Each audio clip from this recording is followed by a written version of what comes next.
All right, let's get started. So a couple days ago, 3 days ago at this point, Hamas said that they wanted to release 2 hostages on humanitarian reasons. For one reason or the other, Israel, we do not know if Israel was negotiating with Hamas or not on the release of these hostages. They refused to say whether or not they were negotiating on the release, and this was an unconditional release. This was supposed to be for humanitarian reasons. These hostages were very old. Okay, so Israel refused to say whether or not they were negotiating, but they did say we will not address any of these Hamas propaganda talking points. Don't know why they chose to say that instead of saying we are negotiating on the release of these hostages. But ultimately, Hamas sidestepped Israel and went to the Qatar government and Egypt to get these hostages released through the Rafah crossing. These are 2 old ladies who were in the kibbutz, one of the kibbutz that the Hamas and other Palestinian militant forces had taken over and brought back into the Gaza Strip, into their complex tunnel network. And they were released. They were released, and immediately the media went and talked to them to describe their accounts of the gruesome experience that they withstood, being kidnapped by Palestinian militants and then being sent to a tunnel network. So let's see how what happened, and let's see how the media covered it. Well, just a few moments ago, we heard from an elderly Israeli woman released overnight from captivity in Gaza by Hamas. That's 16 days after having been abducted from her home. Palestinian military forces, nice whitewashing OG terrorists. I have to make an honest assessment of the situation. Yes, the designation of terrorism is one that I have utilized already. There are also other militant forces amongst the forces that did October 7.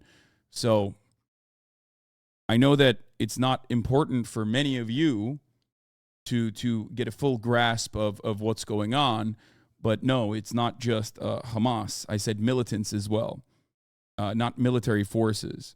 Hopefully that was apt for you and that was adequate for you. I said Hamas and other militant forces, which is true. Anyway, why are you showing hostages? Hasanabi? You're right. They should kill the hostages instead, actually. What the fuck do you mean? Why are you showing the hostages? What is happening right now? Do you not care about the people that are fucking luckily being released? Like, I don't understand. In a kibbutz in southern Israel, close to the border with Gaza. Yocheved Lifshitz says that a doctor attended to her during her time in captivity. She said the hostages that she was with were given medicine, and she said that after her capture, once inside Gaza, she was taken into a network of tunnels underneath the Gaza Strip. She described them as looking like a spider web.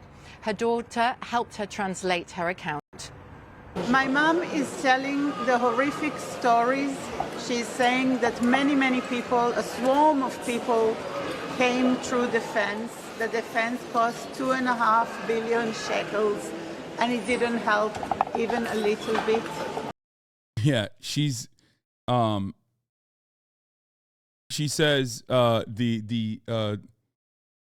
the fence that they propped up was ridiculous. Like, it was just 2.5 billion shekels. Completely fucking ridiculous, completely useless in general. My mom is saying that she was taken on the back of a motorbike with her body, with her legs on one side and her head on another side. That she was taken through the plowed fields with a man in front on one side and a man behind her. And that while she was being taken, she was hit by sticks by Shabab. The reason you don't confirm you are in hostage negotiations is once people know you are negotiating externally, it can affect the negotiations. Hamas could demand more, as now there is an expectation Israel will give the release. Also, right-wingers will demand Israel walk away from all any negotiations. Yes, I think that's a pretty fair assessment. I think that is a fair assessment on the situation. That, like, for one reason or another, Israel refused to say whether or not they were in communication with Hamas at all. But ultimately, the way that this ended up, playing out was that, that Hamas militants talked to the Qatari government and the Egyptian government to get these hostages out. Yeah, Shabab people. Until they reach the tunnels.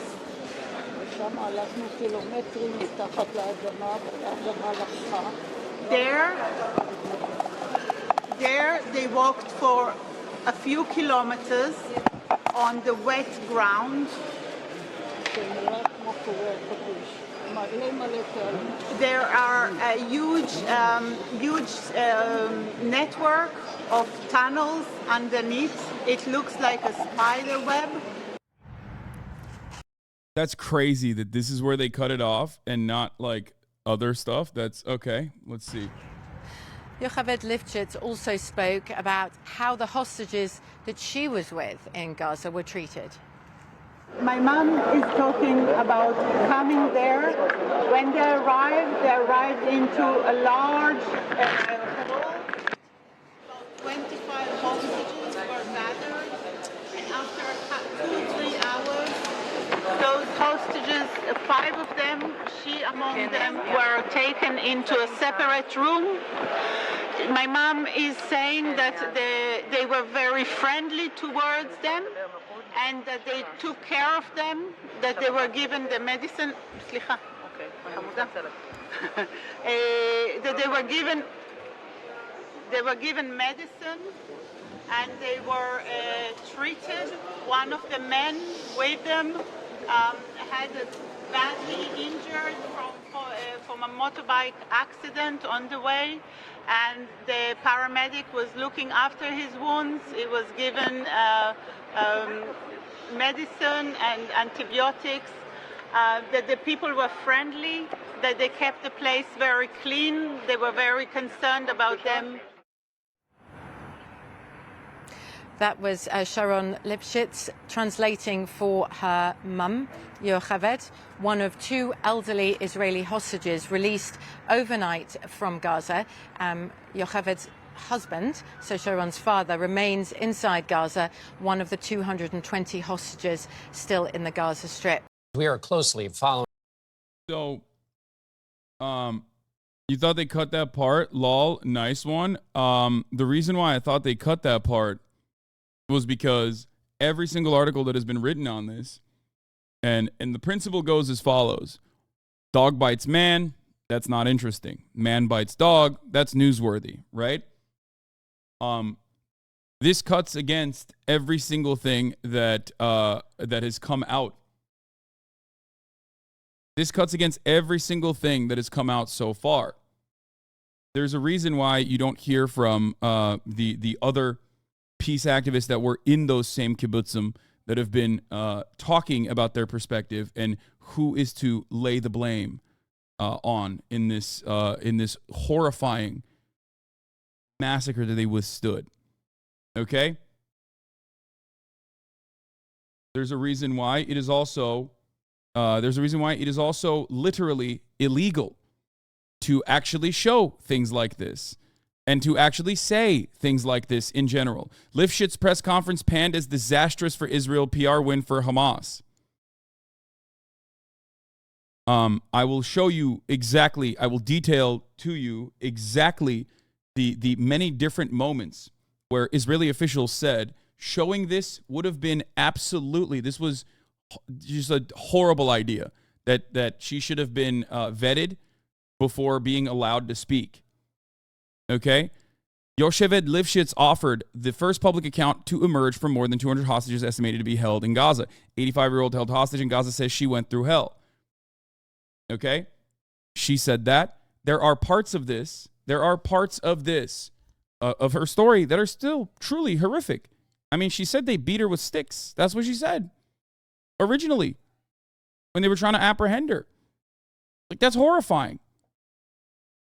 And, of course, if you only cover that aspect of it, which many news in the Western press did, which is understandable, that certainly is something you should cover, right? That's objective journalism. This is something to absolutely cover.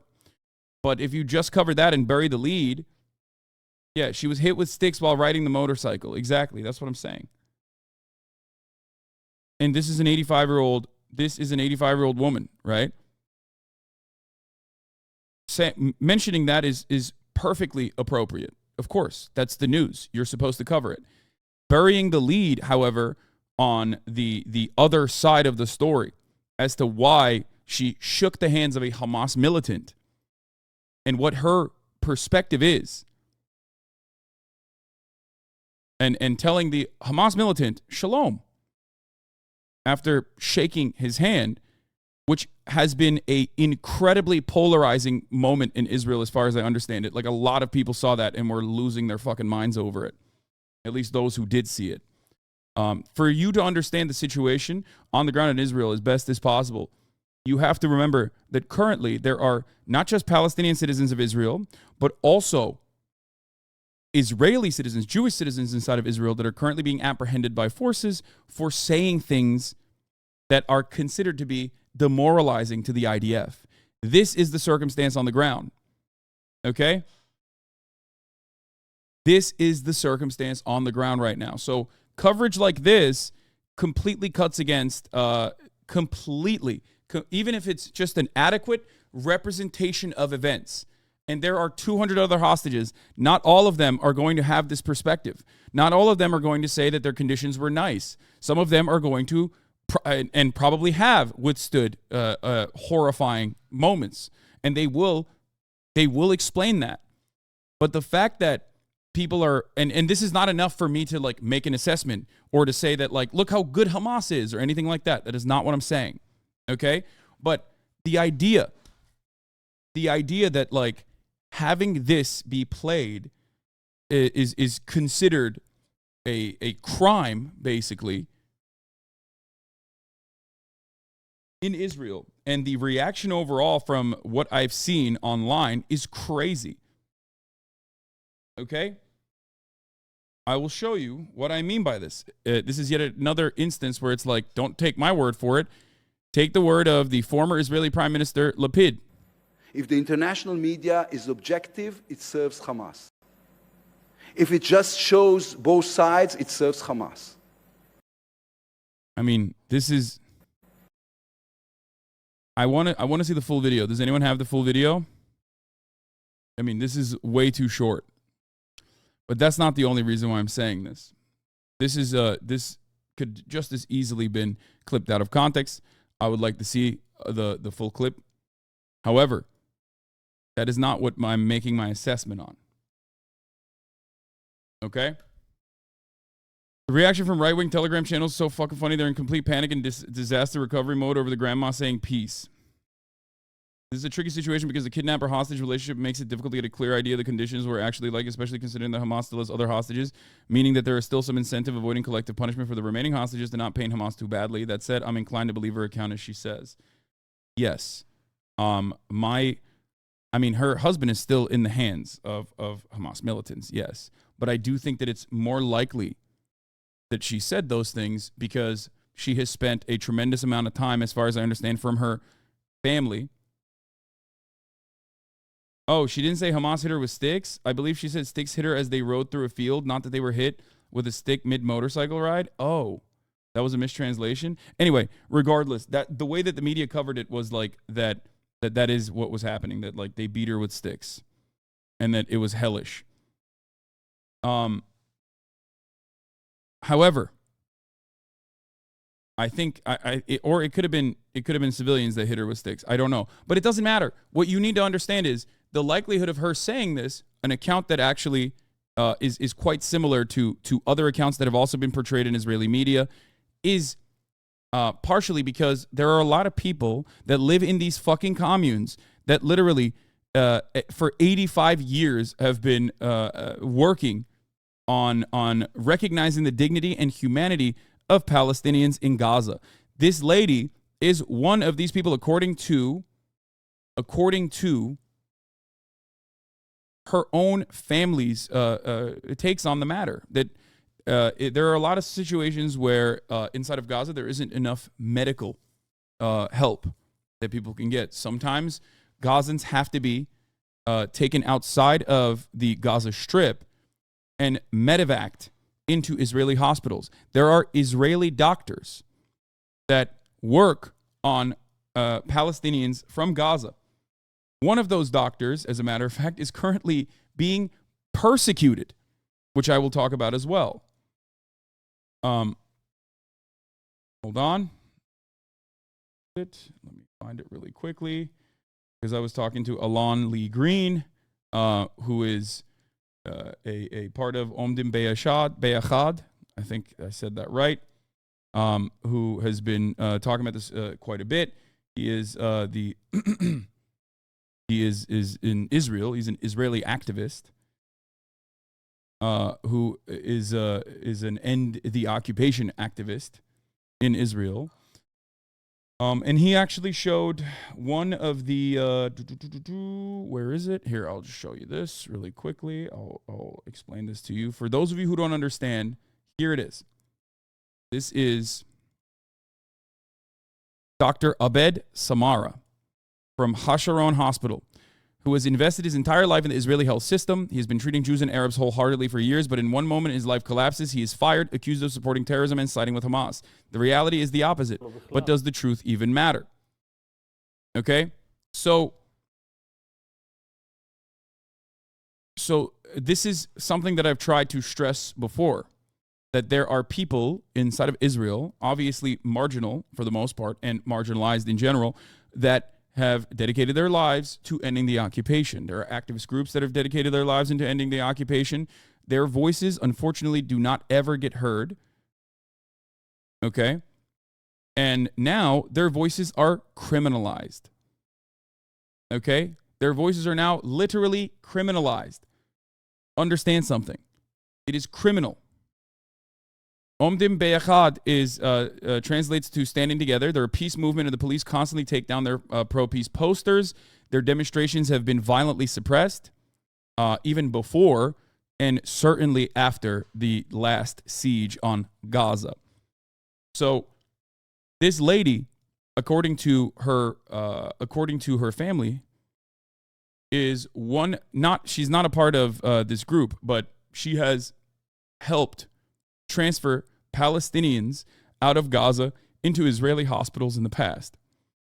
People that do stuff like that, of course, are going to recognize the humanity of Palestinians and are going to have a very different perspective on the matter than those who are championing blood and soil narratives thousands of miles away. Okay? So we're going to talk about this account, and we're going to talk about the way that the Western media has covered it thus far. Ms. Lifshitz said she was marched through a network of subterranean tunnels under Gaza that she likened to a spider web. She said that she was later treated relatively well, offering the first public account to emerge from the more than 200 hostages estimated to be held by Hamas and other armed groups in Gaza. Here's the former Israeli Prime Minister Yair Lapid and his address to global media, which we saw a quote from. Okay?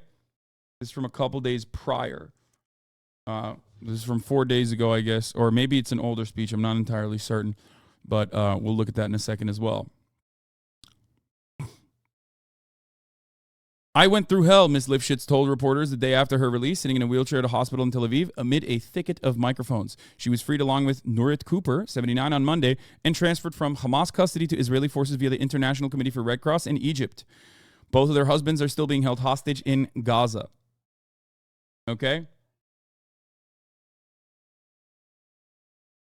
When nobody gives a shit about your life, 75 years, the most humanist Palestinians start not giving a shit about enemy civilian deaths. I'm a Palestinian. Okay, dude, shut the fuck up.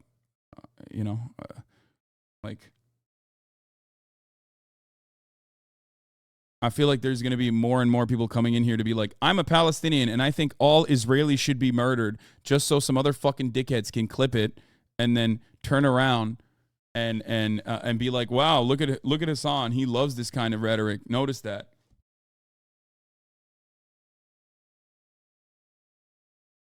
Shut the fuck up. Her account of the tunnels offered a glimpse of the difficulties facing Israel as it weighs whether as it weighs whether and how to launch a ground invasion of Gaza to eliminate Hamas, which led to devastating October 7 attacks against Israel.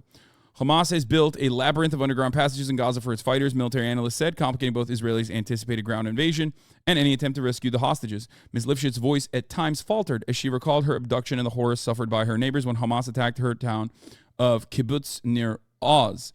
Her daughter, Sharon, who was crouched at her side on Tuesday, occasionally translated for foreign journalists. Many people stormed our homes. They beat people. Some of them they abducted like me, Ms. Lifshitz said. It made no difference. They abducted the elderly and the young. This is important to understand because it's not like she's not explaining the situation in a specific direction. She is just giving her firsthand accounts. Like this is constant with the immediate interviews that were conducted inside of kibbutzim, inside of the people that survived the attacks in the kibbutzim, where they would very openly be like, these are Hamas terrorists that came, but then they would talk about their experiences that contradicted some of the testimony. Now, if you're saying on the one hand that they're terrorists, like you obviously aren't, you're obviously not like doing propaganda for Hamas in the same way that like a lot of people will immediately rush to claim. It's not like she's fucking pro Hamas, okay? In my memory, I have these images all the time, she added later. She said her kidnappers hauled her onto a motorcycle and beat her painfully in the ribs, making it hard for her to breathe, and also took away her watch. They drove off through the fields surrounding near Oz. They took her through a network of tunnels until they reached a large hall where about 25 people were, she said. After about 2 to 3 hours, they separated 5 people from her kibbutz into their own room where they were overseen by guards and a medic, she said. Ms. Lifshitz said that she and others were relatively well taken care of, given medicine and the same food as their captors. Fearing disease, her captors worked to sanitize the area, she said, and doctors would visit sporadically to check on them. They treated us gently and fulfilled all of our needs, she said. Hamas has released 4 hostages, including Judith and Natalie Ra'anan, American-Israeli citizens who were freed last week. Ms. Lifshitz is the first released hostage to speak publicly about her ordeal. Ms. Lifshitz's husband, Oded, an Israeli journalist and peace activist, remains in Hamas captivity, according to Israeli authorities. The Hamas-led attacks against Israel's border communities shocked and traumatized the country. Israel has repeatedly fought short battles with Palestinian militants in Gaza in recent years, but nothing approaching the scale and brutality of the assault.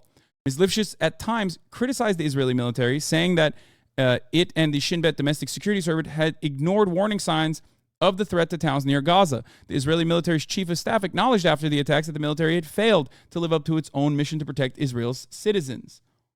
It's so strange.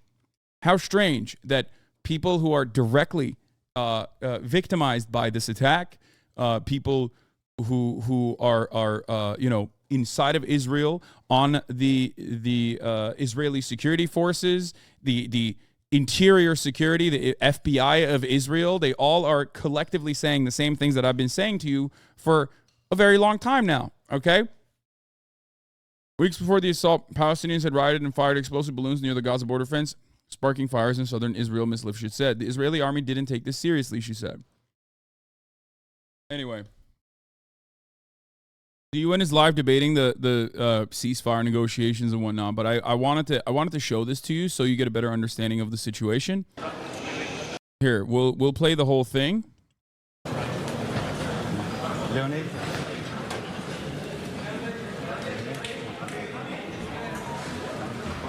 Not only will we play this whole thing, but I also want to show you. We'll play this whole thing, but I also want to show you the.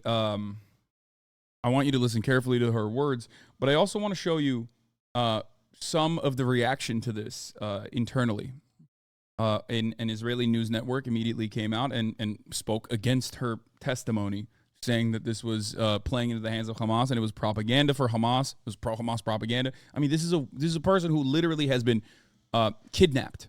Okay, apprehension of this sort is going to be violent regardless. The translation here is horrible. I mean, the Sky News translation is different. Israel Minister of Foreign Affairs says, I will not meet with the UN Secretary General.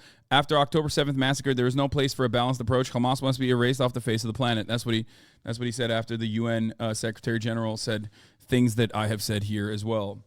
Just normal, subdued, tempered reactions that offer context as to how things have happened.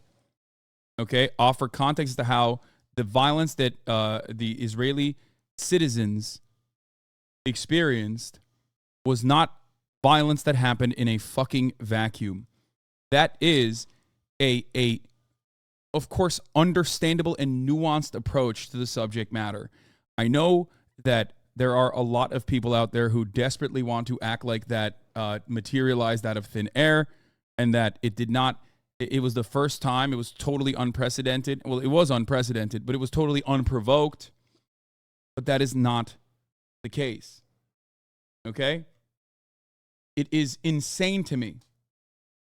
It is insane to me that anything that cuts through the unconditional support for Israel, the uncritical and unconditional support for Israel as it engages in its ongoing ethnic cleansing campaign in Gaza, is seen as like Hamas propaganda, and you can't say it, and fuck you. It doesn't matter if it's truthful. How dare you say such a thing? You are engaging in propaganda for these violent, barbaric terrorists, and you should let us do whatever the fuck we need to do here. You should shut the fuck up. Ridiculous. Absolutely ridiculous.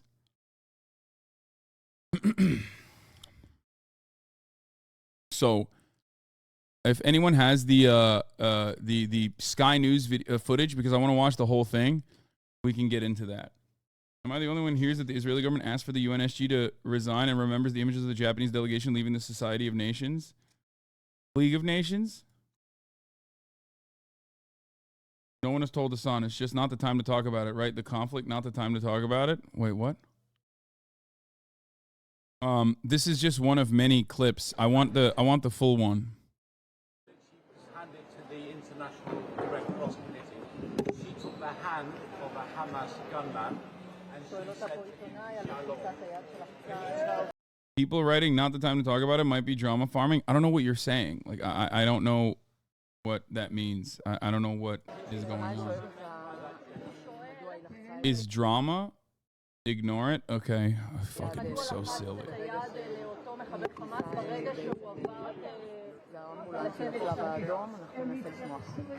The question is, why did you shake that Hamas activist hand when you crossed? Because they treated us very nicely. My mom is saying that they were very delicate and gentle with them and took care of all their needs.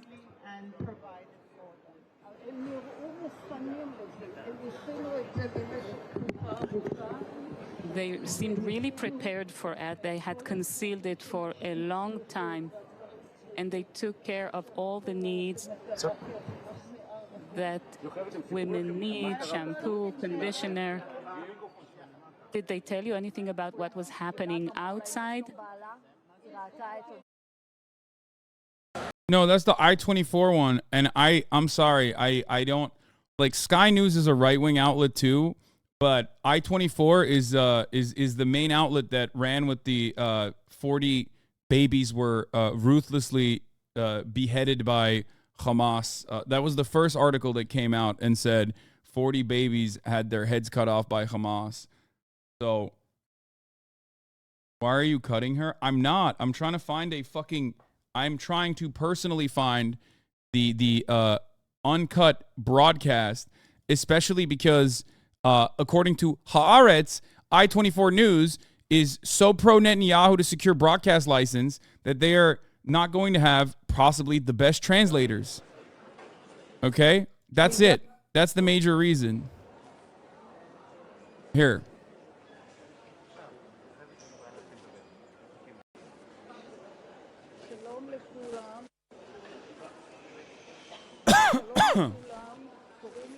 I have to pee. But I also am running the top of the hour ad break, which I forgot to run earlier. Hold on. ילידת הארץ.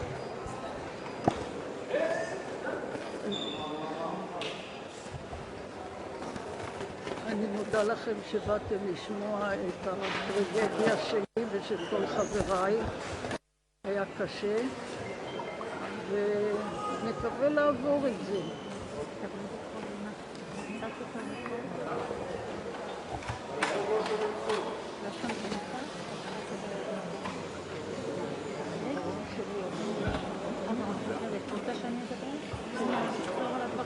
אוקיי, אני אחזור על הדברים, אז אם את תדבר איתי, אוקיי. אמא אמרה שהיא ילידת... אמא מודה לכם שבאתם היום, ואומרת שהיא ילידת הארץ, ילידת 1938. מה עוד?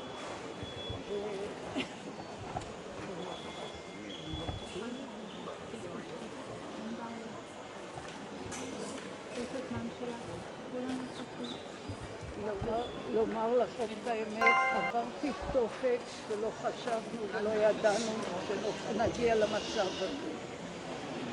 והם השתוללו אצלנו בקיבוץ, אותי התחבקו, השכיבו אותי על אופנוע, על הצד, וכל הזמן, וטסו איתי בשדות החרושים לכיוון חיר וחזק.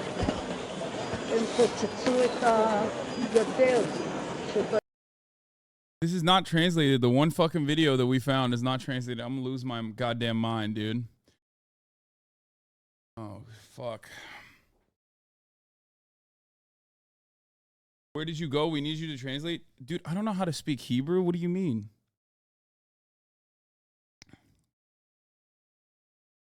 Hassan, this is super minor, but as a Palestinian, I want you to know you're mispronouncing Hamas in a very particular way that Israeli officials mispronounce it. It's not a ch sound. I didn't say Hamas. I said Hamas. Hamas. The daughter is translating, I thought. בנו גדר אלקטרונית מיוחדת ב$2.5 מיליארד, והיא לא עזרה כלום. והמונים הסתערו על הבתים שלנו, עיקו אנשים, חלק הם חטפו, כמון חטפו. לא היה הבדל אם יחטפו קשישים או צעירים.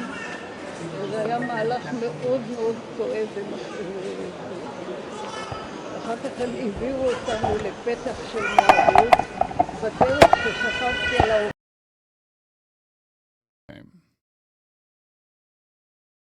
Yeah, the most complete one is the Sky News one, I think. Yeah, we'll do that. I'll go into my, wait, where is it? Report. It's okay. Let's go. With a handshake and a goodbye to her Hamas captors. Yocheved Lifshitz and Nurit Cooper crossed the border into Egypt after 17 days held hostage in Gaza. They were taken back to safety in Israel by the International Red Cross. This morning at the hospital in Tel Aviv, where they're recovering, 85-year-old Yocheved told her story. My mom is saying that she was taken on the back of a motorbike with her body, with her legs on one side and her head on another side. That she was taken through the plowed fields with a man in front on one side and a man behind her. And that while she was being taken, she was hit by sticks. There were people there who took care of all the needs. We can say that to their credit. And they made sure that we will be clean and eat. Yocheved's husband, Oded, is still being kept hostage. She said that they were split up and held separately in Gaza. Our hopes from our father and for all the hostages is that they will come home safely. They didn't show anything. What the fuck? Why can't we find a decent translation of the full uninterrupted, like 20-minute press conference? It sucks that the most complete one is literally from I-24, which is known to be not a credible, credible outlet, considering that they were the first to say 40 babies were beheaded. I don't want to watch an Al Jazeera one either, because the Al Jazeera one is only featuring 2 minutes. I want the entire, I want the full blown, the entire conversation. I want her whole testimony. שכבתי על הצד, רגליים פה והגוף פה, אז השב"ב בדרך מכות איתו אותי, אז הם לא שברו את הצלעות, אבל הכאיבו לאזור הזה מאוד, וזה הקשה לי מאוד על הנשימה. Here's the Zionist talking points to rebut her statement. I already saw that. He literally acknowledged that he was wrong. He said it was outrageous to see posts that misinterpret the video of the 85-year-old freed hostage Yocheved Lifshitz shaking the hand of her armed and masked captor as a sign of somehow as if the hostages were treated well. This guy literally openly admits later down that I'm happy someone brought my attention to this. What do you want? Her husband is still captive. She talks about the others being captive. The woman, when released, looked to me tired, a tad confused, and with the tough skin and temperament of a kibbutznik. I also want to correct my first tweet. The question is not if she was treated well, but rather if they were humane. Hamas and not Palestinians, of course. No, they are not humane. Many on her kibbutz were massacred. She witnessed horrific crimes. Really, people, a little respect. People can read her testimony here. A sharp woman who describes her painful days in captivity. This is from Haaretz. You can be the judge. It seems her comments also reveal how this was a well-planned attack to capture hostages. Except that Haaretz article, I read it earlier this morning, and that Haaretz article actually featured a lot of her testimony that directly cuts against what she is trying to say, what he is trying to say, which is that her treatment was very humane in the hands of the Hamas militants, contrary to the expectations, contrary to what people normally hear and see of Hamas. This does not change the reality of the October 7th attacks and how many people were slaughtered, murdered, okay? But the reality is that, like, this person popped off super quickly and then didn't even delete it and just kind of tried to dial it back while still maintaining the same position. Link to the Sky News stream. If you go to 10:20 in the beginning of the stream, you get the full press coverage. To come here today to announce, not that the government has cut the number of hotels being used, but that it simply plans to, and by a paltry 12%. Is that really it? My mom is saying that she was... Here. Tonight, which we'll have more from in due course, did suggest that hostages would be released if Israel stops bombing. Very much in a difficult position at this moment, though, to establish more than that. Let's listen now. She's telling the horrific stories. She's saying that many people, a swarm of people, came through the fence. The fence cost 2.5 billion shekels, and it didn't help even a little bit. My mom is saying that she was taken on the back of a motor. It doesn't matter if it was humane. They killed and raped hundreds of teens. There is no redemption for Hamas. Brother, October 7 was brutal. It was gruesome. It was horrific. Stick to the actual facts of the matter without just going along with information that has not been confirmed at all by even Israeli authorities. Okay? You do not have to jump to racist canards. This does not mean that it did not happen. It simply means I have yet to see any verified information other than source Ben Shapiro. What the fuck are you saying? With her body, with her legs on one side and her head on another side, that she was taken through the plowed fields with a man in front on one side and a man behind her, and that while she was being taken, she was hit by sticks by Shapiro. Did you say okay, and he's a reliable source? Ben Shapiro is a reliable source? Ben Shapiro? Okay, you're being satirical. Got it. Okay, I was going to say Ben Shapiro, who like lives in fucking Florida, okay, is not a reliable source. Yeah, Shabbat people. Until they reach the tunnels.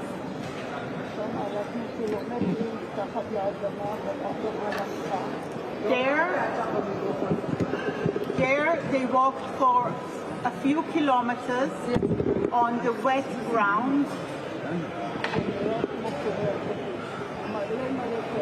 There are a huge network of tunnels underneath. It looks like a spider web.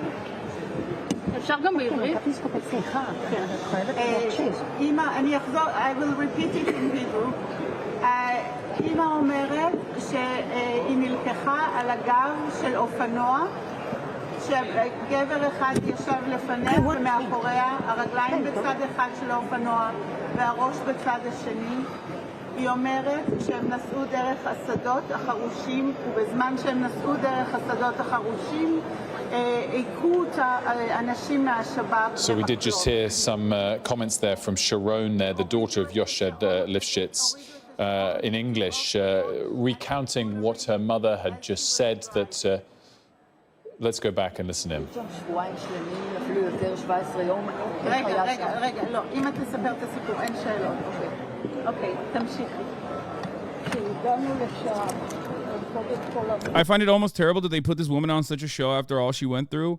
I'm almost certain that there is a very high likelihood that she wanted to do this. Knowing full well that she wanted to give her own personal accounts to because no other hostage thus far has done this. No other hostage has come out and spoken. This is, 4 hostages have been released so far, and no one else has come out and spoken.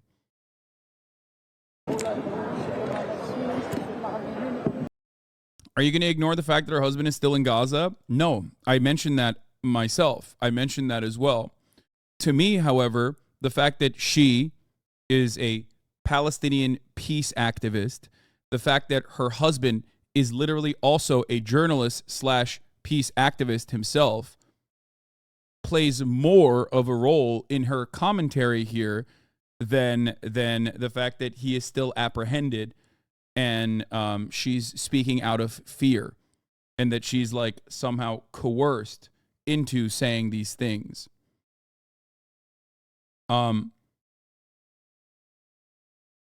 I don't think you guys understand personally how the complex dynamic of Israeli peace activists operate and coexist with Palestinians. Like I don't think you get that. She also personally did say, "I lived through hell. I was beaten with sticks." This is what at least the immediate translation showed. So it's not like she's saying, "I love Hamas. I want to hug and kiss them." She's just giving an honest assessment. If she personally was fearful, she probably would not have brought that up either, right? She says she was beaten with sticks while riding the motorbike. If she personally had an interest in portraying her conditions as different than they actually are, to present facts in a way that helps Hamas, then she would not have brought that up. Why believe the bad and not the good? Wait, what? Are you talking to me or are you talking to chatters? Additional context, she was a member of Women Wage Peace, according to this veteran hostage negotiator. As she was being freed, Israeli hostage Yoshevet Lifshitz shook the hand of her Hamas captor. I asked the veteran hostage negotiator Gershon Baskin, director of Holy Land Bond, International Communities Organization Middle East, author, negotiator, award-winning Times of Israel columnist, and Al-Quds newspaper columnist, what he made of that moment. This was his response. And she was obviously being talked to by the Red Cross. And, she's there and she turns around and she delivers a human gesture and a handshake to, I guess, somebody who was her captor. If her husband is still a hostage, couldn't Hamas use that as leverage to make her say good things about the treatment? Absolutely. Except she didn't just say good things about Hamas. She also said that she was hit with sticks on the bike. So if that's the case, then she would not have mentioned that. Do you understand what I'm saying? And now we arrive at the last part of the equation. That's Stockholm Syndrome, which is what I was expecting. I thought that there would be a bunch of articles on the matter, except this account, or her anger and her feelings on the matter, her activism on the occupation, against the occupation, does not change the reality by simply saying Stockholm Syndrome. Stockholm Syndrome. I knew that it was going to come, and chatters are already fucking hitting that line. What you fail to recognize here, I have a translated version of 3 minutes. She doesn't mention any stick beating. That's what I'm operating off of, what has been written thus far. It's Hamas video that they put out. She was, leaving and saying goodbye, I assume. Well, what do you make of that? Right. What do you make of that gesture? Well, I think, first of all, it's important to know who she is. She's a woman who has volunteered for years of driving Palestinian children and their mothers and fathers to hospitals inside of Israel for medical treatment. She has been a member of Women Wage Peace, Israel's largest peace movement. Also, another woman, Vivian Silver from Kibbutz Be'eri, was abducted and is held hostage in Gaza. She was one of the founders and leaders of Women Wage Peace. I assume that Yocheved speaks some Arabic, and she probably tried to communicate with her captors. I imagine that if I, God forbid, was being held in Gaza, I would make every opportunity to befriend the people who are holding me because my life is at stake. I think we also have to remember that her husband is still being held hostage in Gaza.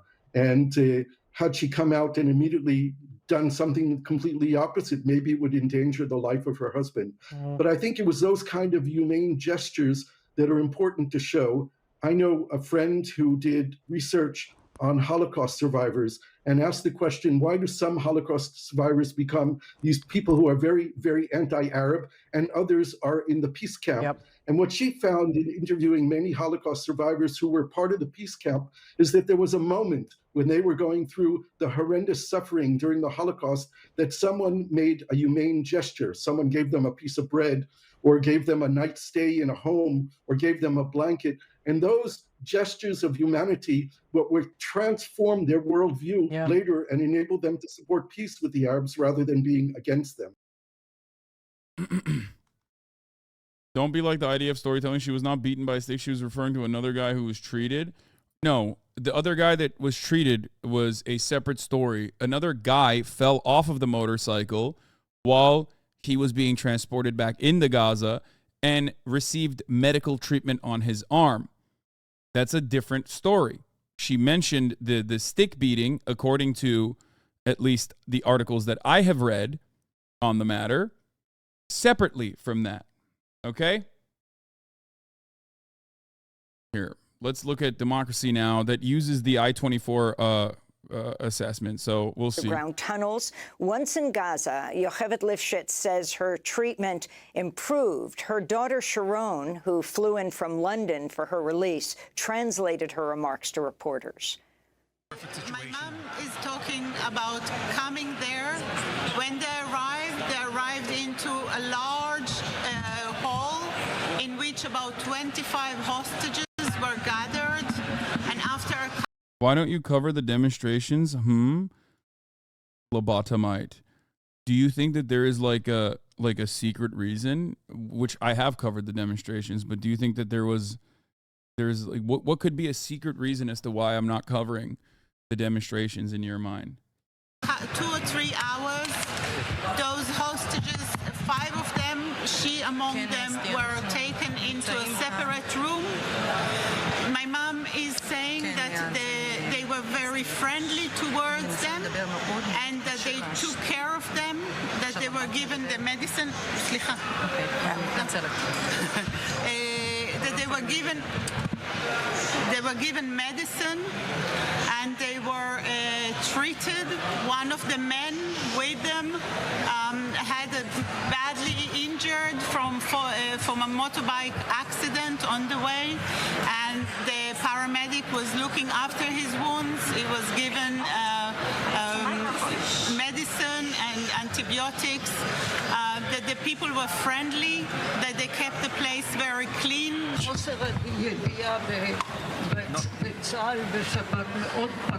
We were very hurt by the fact that the IDF did not know where are the scapegoats. They've warned us 3 weeks prior with people who came to the road and burned fields, sent incendiary balloons to burn our... Yes, chatter. Of course I know Rachel Corrie, one of the most famous fucking activists that was run over by an Israeli bulldozer. Yes, stop fucking begging me to cover Rachel Corrie, okay? I know. It is a horrifying crime that also telegenically was the murder of a white woman, a blonde white woman, who also recognized the dignity and humanity of Palestinians, and of course was murdered by an Israeli bulldozer. I know the story. How the fuck would I not know that story? Please shut the fuck up. Let me cover this, okay? To burn our fields, and the IDF did not address this seriously. Suddenly, on Saturday morning, when everything was quiet, there was a heavy bombardment of the communities. And with that, the masses infiltrated, blew up the expensive fence,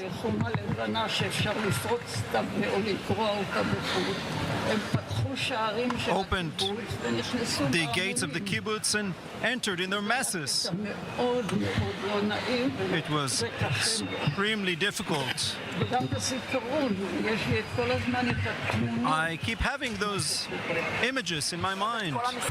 He's asking, why did you shake the hand of the Hamas terrorist in the visual?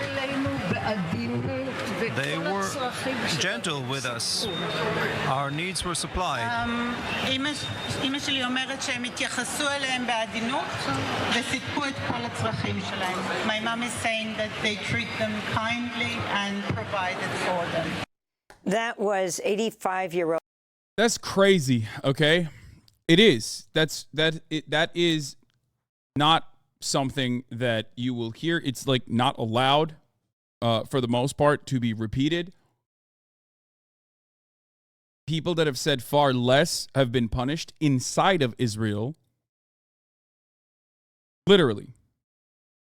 Jewish citizens in Israel, Palestinian citizens in Israel have been punished for far less than that. For people saying her husband is still a hostage, she needs to say it or he will die. You are most likely, you could be right. Her husband is still a captive, but also her husband and herself have literally worked for years as activists for Palestinians. So which one do you think is more likely?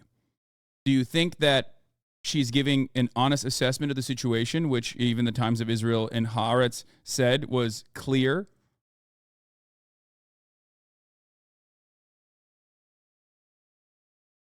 There are three other hostages, some of which have not said anything.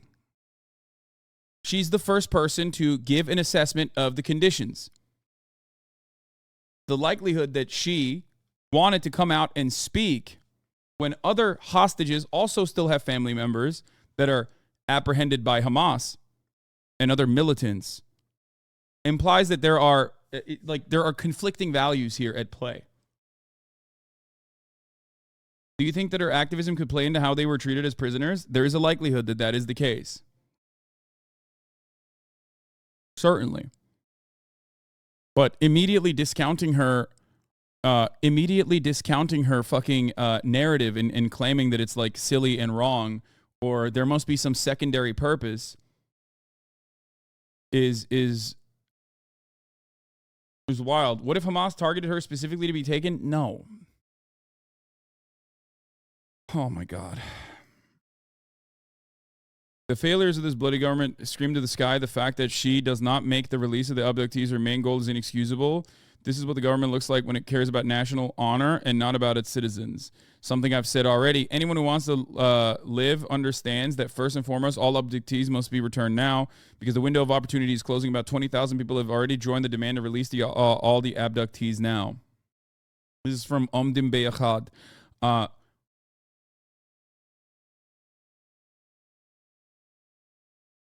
It's also just kind of common sense that Hamas would want to remind the world that their hostages aren't already dead like some in Israel believe. Yes. This is the truth in this circumstance. The truth in this circumstance is one that, as far as I understand, Israeli officials do not want out there. So much so that saying things like this or covering things like this could be considered in violation of the current law under the new war coalition government, the war government. The Khan public broadcaster reports that Israeli PR experts are calling the decision to put Lifshitz in front of cameras a mistake. This is from Times of Israel. The Khan public, I'm going to read this again. Criticism is pouring in after freed hostage Yocheved Lifshitz appeared to praise her Hamas captors and criticize Israel at a press conference earlier in the day. This is from Times of Israel. The Khan public broadcaster reports that Israeli PR experts are calling the decision to put Lifshitz in front of cameras a mistake. The station knows that the international media is now reporting on Hamas's kindness in taking care of the hostages' needs. In Israel Hayom, columnist Eddie Rothstein calls the interview a propaganda win for Hamas.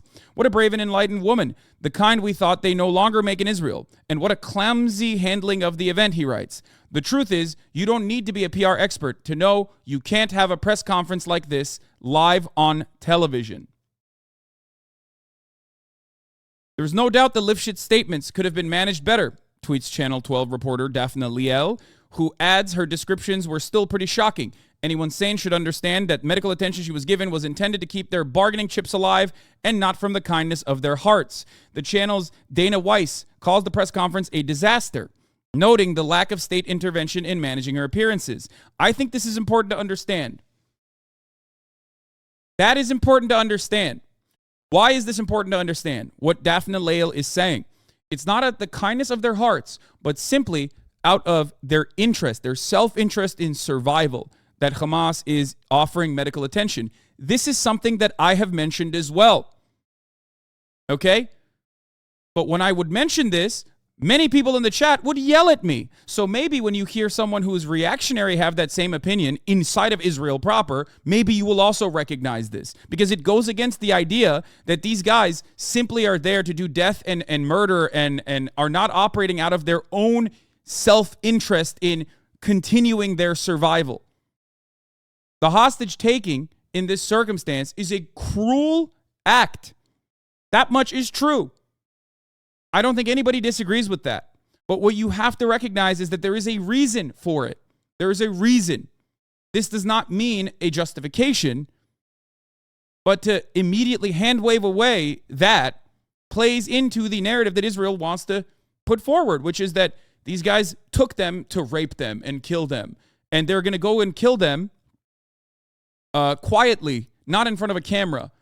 They're not going to use the hostages as a bargaining chip, but instead, they're just there to just like do brutality to them. It is already a brutal act to take someone as a hostage, but dead hostages are worth nothing to Hamas. Alive hostages that are well taken care of are worth everything to not only Hamas, but other Palestinian forces as well. Okay? The channel Dana Weiss calls the press conference a disaster, noting the lack of state intervention in managing her appearances. Tal Schneider takes aim at the hospital spokesperson who put Lifshitz in front of the cameras rather than just her family members, and then bragged about his ability to get a wow factor for journalists on Instagram. From a professional point of view, this is an embarrassment for the hospital, she writes on X. They are more mad. They're mad that this 85-year-old woman was able to accurately portray her experiences. That fucking blows my mind. If she had come out, if she had personally come out and been like, they were brutal, I would still cover it.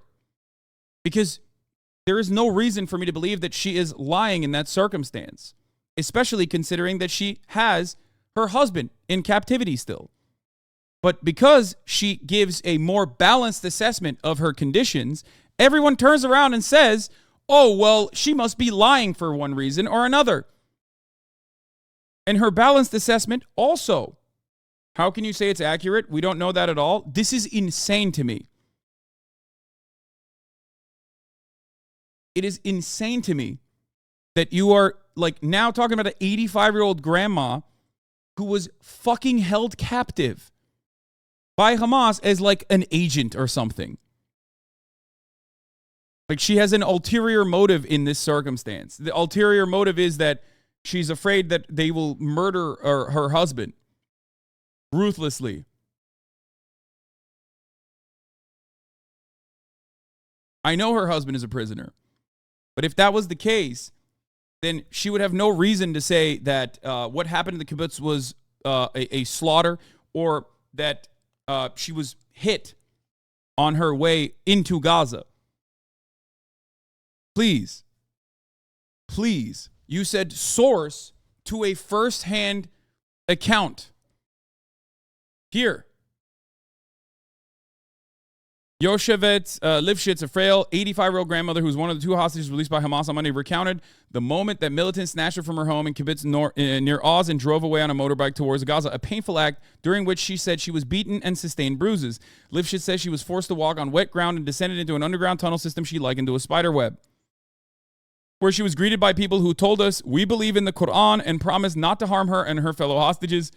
This is an experience that almost virtually every single Israeli citizen that has spent any time with Hamas militants that wasn't ruthlessly slaughtered by them, by the way. So I just make no mistake, I'm not making light of the situation at all or trying to cover it without accuracy. But this is something that I've heard from other hostages as well. They have all told the same thing, that first and foremost, they were like, we're not going to hurt you. We're not here to hurt you, which of course doesn't matter because they did hurt people. Okay. They did. But every single person that has been like, these Hamas terrorists, they slaughtered my family, also told me they believe in the Quran and promised not to harm me or the other fellow hostages. There's no reason for people to offer that if it's factually inaccurate, especially when it's paired up with people saying that they had ruthlessly slaughtered their friends.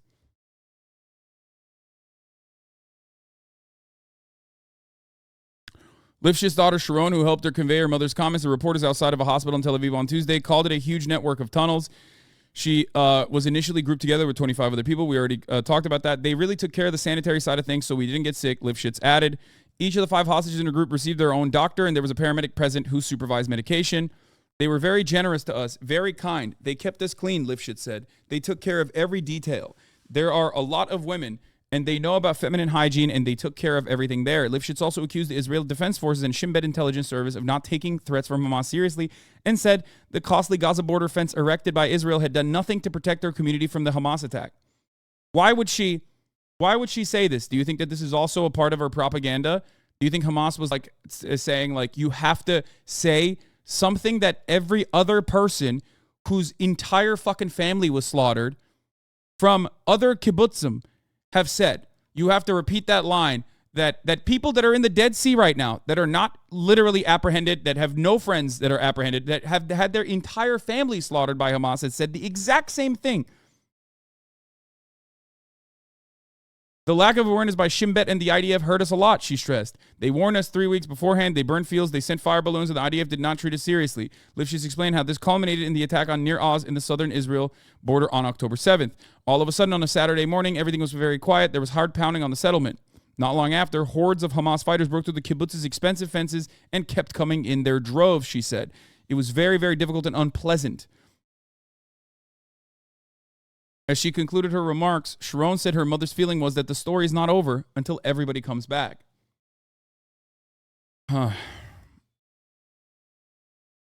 released Lifshitz and her neighbor and friend Nurit Cooper, 79, on Monday, and later they were reunited with family members who rushed to the bedside at Ichilov Hospital in Tel Aviv. Grandson Daniel, who heard of her release while staying at a hotel in Eilat with other evacuees from near Oz, said Monday that the news of the women's release sent a jolt of joy through the hotel and hoped that others may be freed soon. And right now, the commentary on the pro-Israeli side is that Hamas is using the hostages as a way to stop the bombing campaign for 6 hours at a time. As though the bombing campaign has to continue. There's no way to do a ceasefire. There's no way to do anything other than continuously kill children inside of Gaza. And Hamas is using the hostage negotiations and slowly but surely trickling out hostages as a way to stall and cease the bombing campaigns. And they're reporting on this as though, sorry, these hostages have to die. There's nothing we can do about it because they have to literally fucking keep bombing.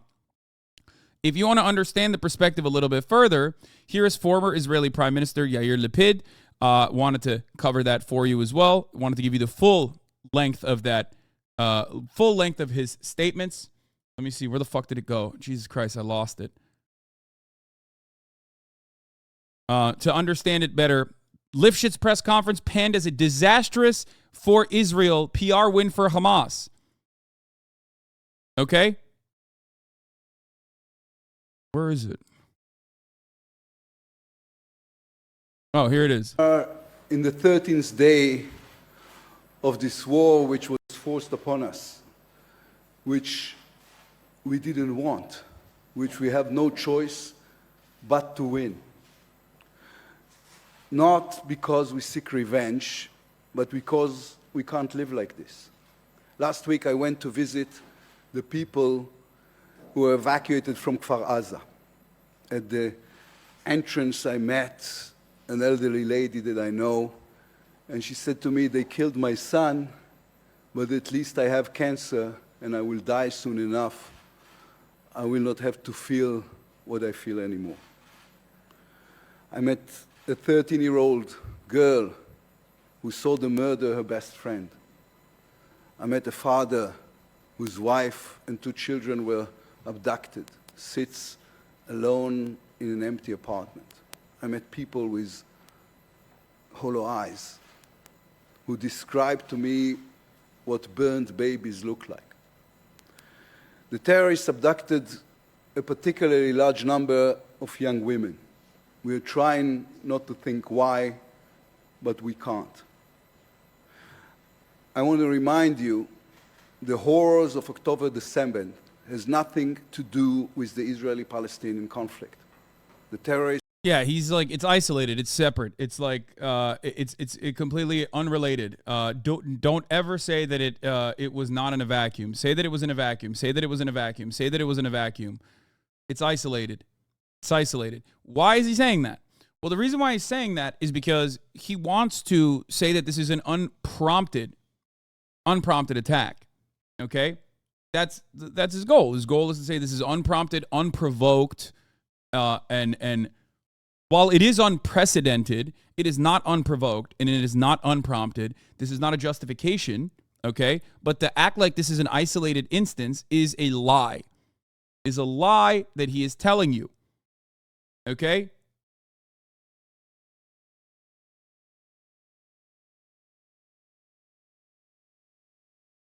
That's it. Are not part of the struggle for a Palestinian state.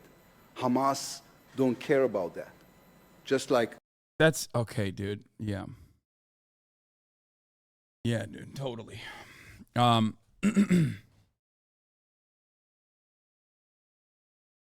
ISIS and Al-Qaeda, they don't want any agreement with anyone.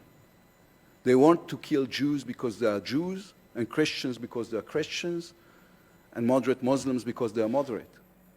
They killed... Bro, this is a wild thing to say, considering that, like, once again, it's always pure projection. It's always pure projection. Swap it with Hamas and Israel, and you arrive at the Israeli position as well. Straight up.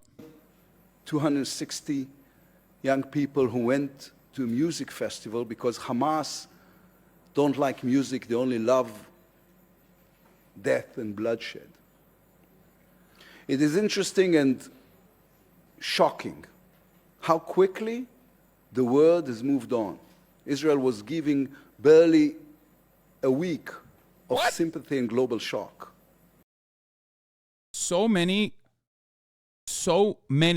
Jews, both in Israel and also in America, have said that Israel's immediate actions, while there were still militants inside of Israeli borders, were to bomb Gaza, that Israel did not offer them a time of peace and mourning, that they immediately turned around and used this as a justification for their violent retribution that collectively punished all Palestinians. The idea that the world forgot about the Israeli victims is false. They shouldn't, and they have not. Okay? But if there's one person, or if there's one group of individuals that are responsible for people immediately moving in the other direction and going, what the fuck are you doing? You have to stop. Please do a ceasefire, was Israel's own actions in the immediate aftermath. You cannot retaliate by killing 2,000 children and cutting off their food, cutting off their water, cutting off their power, and then assume that the rest of the world, after 14, 15, 16, 17 days of a brutal siege, that they're not going to respond to that. And the reality is, the Israeli government knows this as well. That's why they say Pallywood. That's why they say Palestinians are telegenically dead children. That's why they say Palestinians engage in the act of human shields. That they put their children in the vicinity of our rockets that are just, our missiles that only fire on targets, that happen to kill children because the horrible Hamas militants have placed those children in the way of our rocket fire, in the way of our missiles, in the way of our shelling campaigns.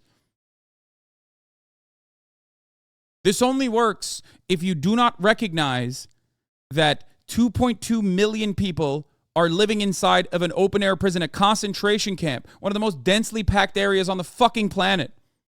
If you don't recognize that, then you think, oh yeah, well, I don't know, maybe they are doing that. This only works if you think simultaneously, if you don't know how densely packed Gaza is, a civilian population, 50% of which are children. If you don't actually think that Palestinians are human beings, if you don't think that they're human beings, and you are completely oblivious to their living conditions even before this last siege, you don't understand it. You will go along with this narrative. Okay? The largest hospital in Gaza, the Indonesian hospital, was out of power last night. Yesterday, 24 hours ago, they lost power. Israel refuses to give them fuel for their generators. There are babies in incubators in this hospital alongside other hospitals. They cannot evacuate. There's no way to do that. That's why it's considered a fucking war crime. Doesn't Hamas have like 500,000 liters of fuel they are withholding from the civilians? Maybe in your fucking fantasies they do. Even the IDF spokesperson said Hamas has 1,000 liters of fuel that they're withholding from the civilians. No one said 500,000. You made that up. Even the IDF spokesperson said 1,000 liter of fuel being withheld from Palestinian civilians. Now that went from 1,000 liters of fuel to 500,000 liters of fuel. New IDF tweet says 500,000. Nice. Just like the inflation has struck the 9/11, where the original assessment was this is Israel 9/11 times 15. Now Bibi Netanyahu is saying this is Israel's 9/11 times 20.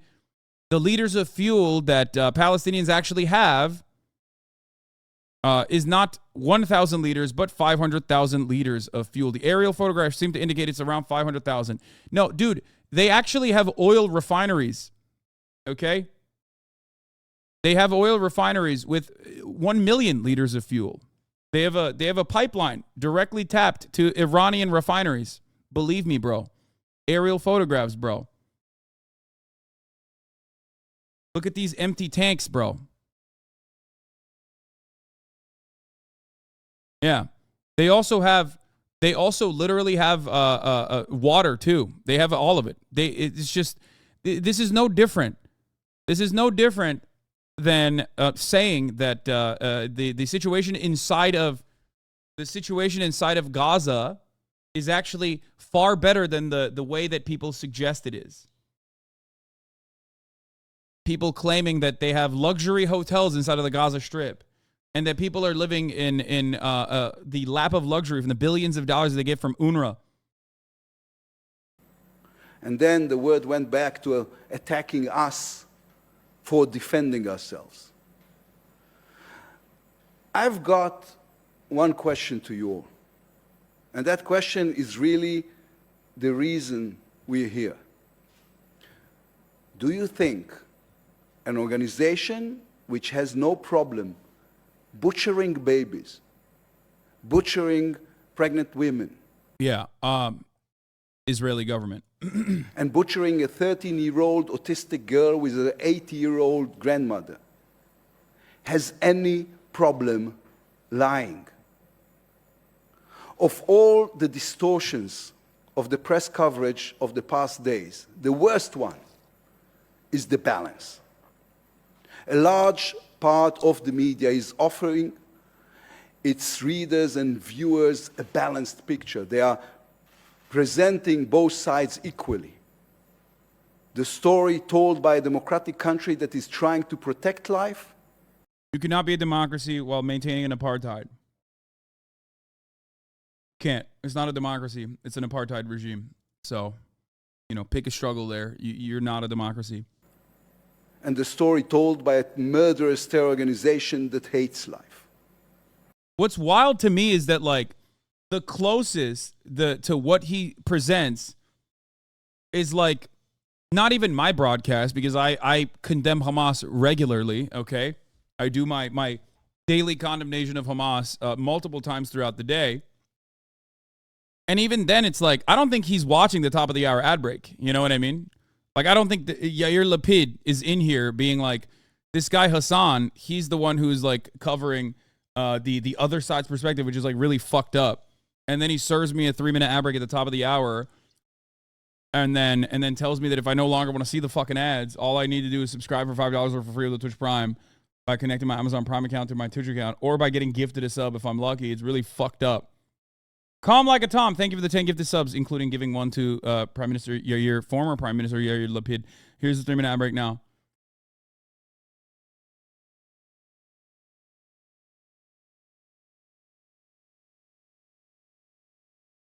How come no one calls them out on these blatant lies when it comes to intel when they switch it up so drastically? How come nobody asks how it went from 1,000 liters to 500K liters? Because in the Western world, we are conditioned into believing our allies, which is a developed state, over militants. Okay? This is a constant struggle, even for Kurdish militias that operate alongside the CIA and operate alongside the fucking State Department. Americans are conditioned into looking at even our allies that are militant groups, right? Like Kurdish militias in Rojava, and assuming that they're fucking terrorists because they're brown. They're brown, and they speak a language that they don't understand, and they look exactly like the other people that we are conditioned into fucking ruthlessly slaughtering. Okay? So you cannot go and explain to people that, these guys are our allies, actually. They're good. They're the good guys. Please, don't get mad at them.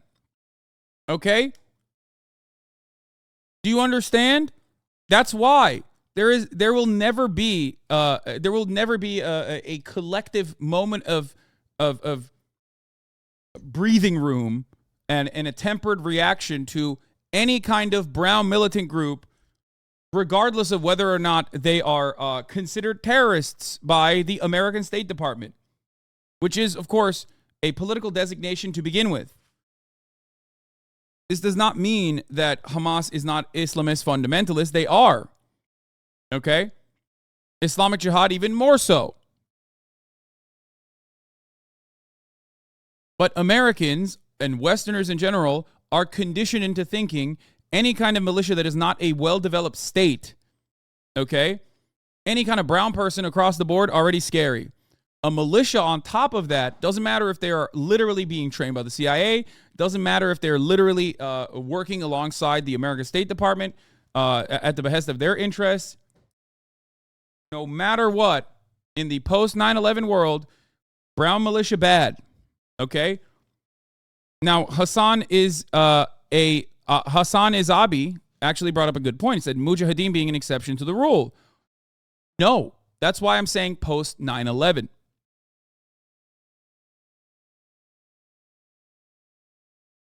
Post 9/11, America engaged in a information war to manufacture as much consent as physically possible for America's gross war on terror, which killed millions of people. destabilized tens of millions, created a massive refugee crisis, created a power vacuum in the Middle East that created like super violent Islamist cells that they also facilitated and funded and offered logistical capabilities to originally. That even they escorted out of certain areas. You understand? People do not have the capacity to go, well, these are people that have a self-interest. Acts that I might not agree with, but still operating under a self-interested perspective. No, it's just wanton violence. There's good people and there's bad people. Marvel Cinematic Universe politics. Good people do good things. Israel is our ally. They're good people. They're always doing good things, even though sometimes doing good things become complicated and you have to kill 2,000 plus children. Okay, but it's still at the behest of a good cause. And bad people only do bad things because they're bad. There's no way to assess the situation beyond my enemies are ontologically evil, and therefore no amount of evil that we do to them is unjustifiable. I do not make such assessments when talking about Israel. I might be hypercritical of Israel, but of course, I do not make the assessment across the board that like every Israeli is violent and a criminal and wrong. Okay? Just like I do not make such monolithic assessments on Palestinians in general. Hamas lies as a policy. They murder our children and then they blame us. They murder their own children and then blames us. They use people as human shields, fire at them if they try to escape, and cover for this with violence. Like, by all accounts, every single account that has covered the human shield narrative that Israel adopts on a regular basis will always maintain the position that in the overwhelming majority of strikes that Israel engages in, where they kill people, okay, where they kill children, where they kill women, that they are killed as a consequence of how densely packed Gaza is. Even the most critical assessment that is critical to Palestinians and critical to Hamas.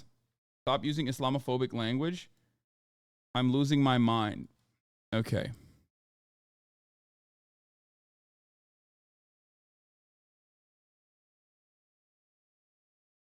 I'm going to move on from this.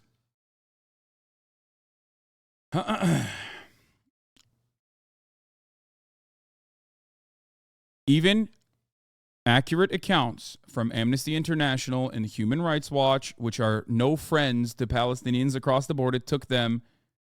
to be fair, you say you are against Islamists? Yeah, of course. Because I understand the conditions in which governments that are fundamentalist are established, okay? That's why. I understand that. I do not think that it is good for a fundamentalist government to control any area. Okay? It does not matter if they are Muslim. It does not matter if they are Jewish. It does not matter if they are Christian. It's still conservatism. In this circumstance, however, you have to understand how this fundamentalism thrives and is considered an emancipatory force. I'm not doing the classic like, oh, both sides are bad and here is why and yada yada yada. I'm trying to explain the conditions that lead to the development of a group that takes on arms and engages in violent retaliatory, violent emancipatory acts that I would consider to be unjustifiable, okay?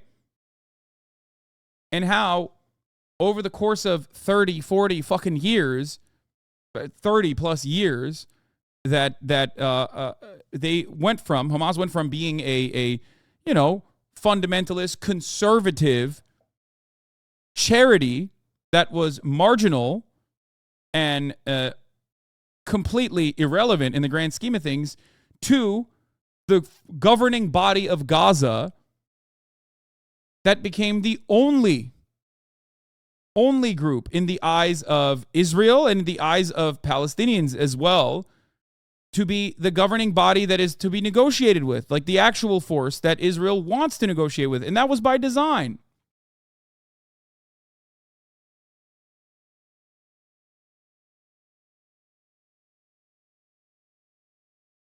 You have to look at the situation and the history to understand that. But if you think that I would be comfortable in a free Palestinian governance that has autonomy, with that free Palestinian governance being fundamentalist, you're wrong. Obviously, we can never consider that because there's never been a moment where there wasn't an occupation that is brutal. Okay? I talked about this before. Earlier today on my Instagram, I covered this because there's like classic people always shitting on like, oh, queers for Palestine. Okay, lol, more like chickens for KFC. I said, here, I'll just show you the Instagram post real quick. People love dunking on this because they can't comprehend empathizing with others on non-ideological boundaries. Queer Palestinians exist. They're under greater threat of an occupation and apartheid regime bombing them. Imperialism and settler colonialism also legitimizes reactionary movements, as it did in Iran. It emboldens them as emancipatory forces. When people struggle against imperialism and settler colonialism, they do not have the liberty and the time to fight for their individual civil liberties. They can't fight for their own civil rights because they're too busy trying to stop being bombed. When bombs are fucking raining on your head, you do not think, oh, well, I do not like that this government that I'm existing under is homophobic. You know what I mean? That's not a concern. That's a secondary concern. Yeah, because, see, like, look at this fucking idiot. He went, whoa, Hamas is so tolerant of the LGBT. It does not matter. You want to know who's also intolerant of the LGBT? Even domestically, okay? The United States of America, Israel. But guess what? There's varying degrees of intolerance. But let me tell you something. You know what ultimately is the least tolerant thing you can do to a gay Palestinian? Drop a fucking bomb on his house and kill his mother, father, and brothers and sisters alongside him. Okay? Shut the fuck up. Average Zionist does not know that gay marriage is illegal in Israel.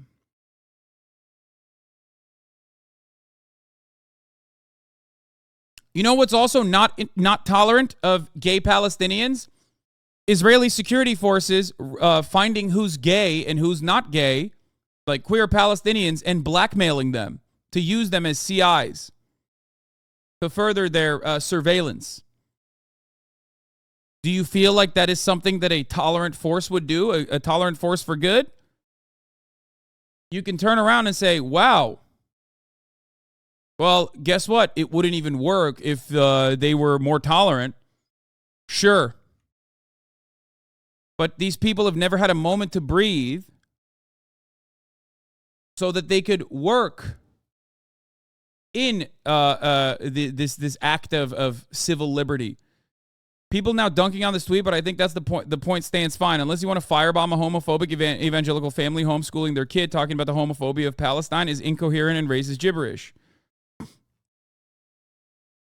This is especially obvious when you realize that the group making this point about Palestinian homophobia are the people who would wish to enact homophobic policy. It's a fake hypocrisy, and I'm surprised to see seemingly good faith people occasionally going for it.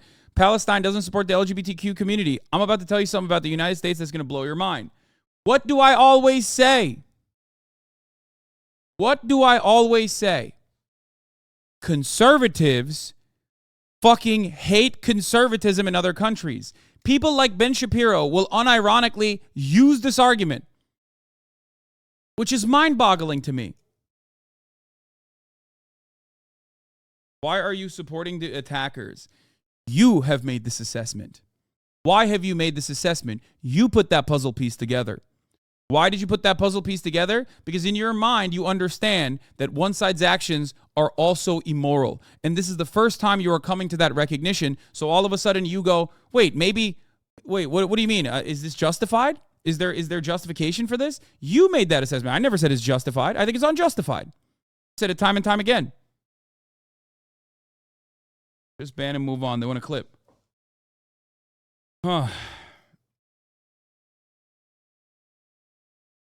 The Palestinian cause is a left-wing issue in the West, but Palestinians are very conservative. Aside from this being grossly oversimplified and dishonest framing, it's useful to point out these glib, chauvinist mercenaries cannot possibly compute a non-transactional model of human solidarity. Exactly.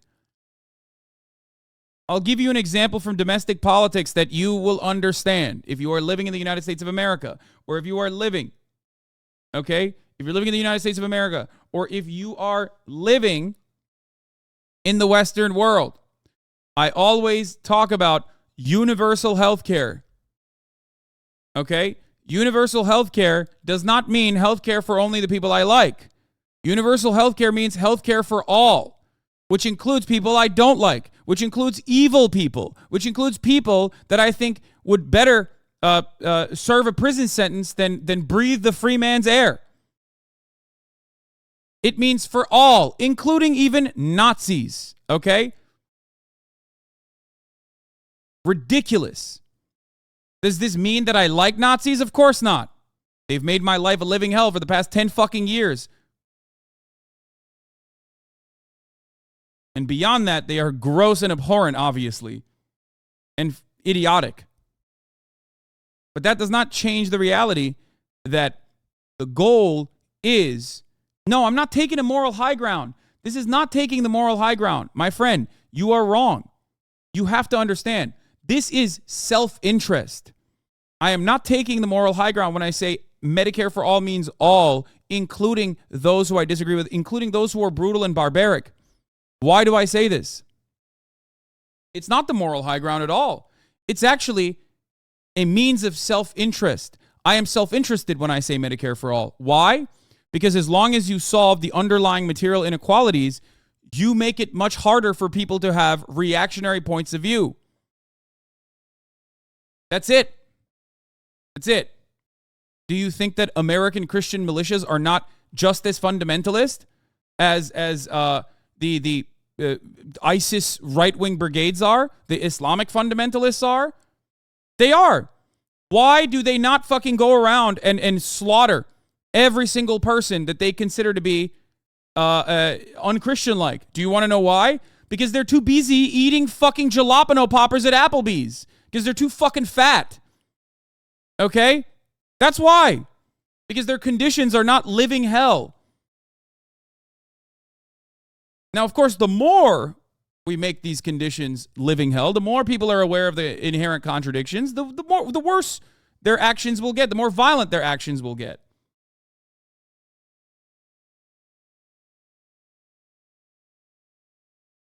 That's the difference between our religious fundamentalists and religious fundamentalists overseas. Now, are there still stochastic terrorists across the board? Absolutely. Absolutely. But it's few and far between in comparison to organized militias. And the major difference there is not that some are barbaric and Arabic and scary and Muslim. The major difference there is their material conditions. Okay? Fix people's real human problems, and they will be infinitely less likely to become violent, right-wing, fundamentalist terrorists who will act out on their violent desires, on their violent ideologies. Okay? That's it. So advocating for Palestinian liberation is also the same thing. This is not simply a moral high ground that I'm taking. Even though I do believe that I have the moral high ground in this situation, I do think that ethnic cleansing is bad. Brave take, I know. But the reason why I say this is a matter of self-interest, because peace is the only way to create permanent security for not only Palestinians, but also Israelis as well. This is a fundamental reality that many of those people that were inside of the kibbutzes that watched their friends get murdered, they recognize that reality. So why can't you? You can't recognize that reality 10,000 miles away. They can. And they were on the receiving end of a barrel of a fucking gun not that long ago. So if they can demonstrate that moral clarity, so should you. The only way to offer a permanent security measure for everyone living in that region is through peace. Anyone who tells you otherwise is wrong. Anyone who tells you otherwise is a liar. Anyone who tells you otherwise has a secondary interest, whether it be additional land grabs or whether it be the ethnic displacement and ethnic cleansing of Palestinians from that area. That's it.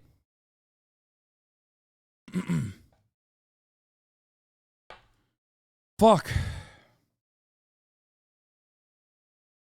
This old 85-year-old lady who was literally kidnapped by Hamas recognizes that reality, but many here in the Western world who are far removed from the violence do not.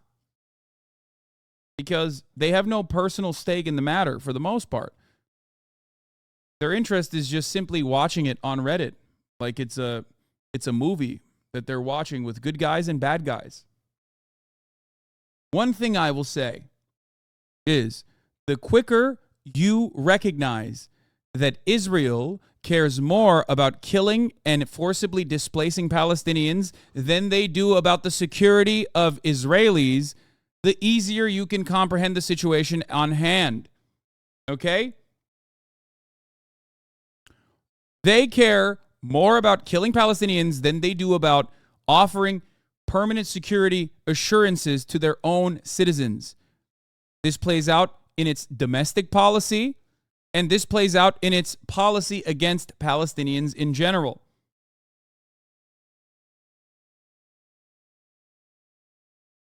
Understand this, because it is the truth.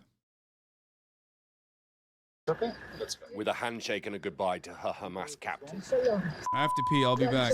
Yocheved Lifshitz and Nurit Cooper crossed the border into Egypt after 17 days held hostage in Gaza.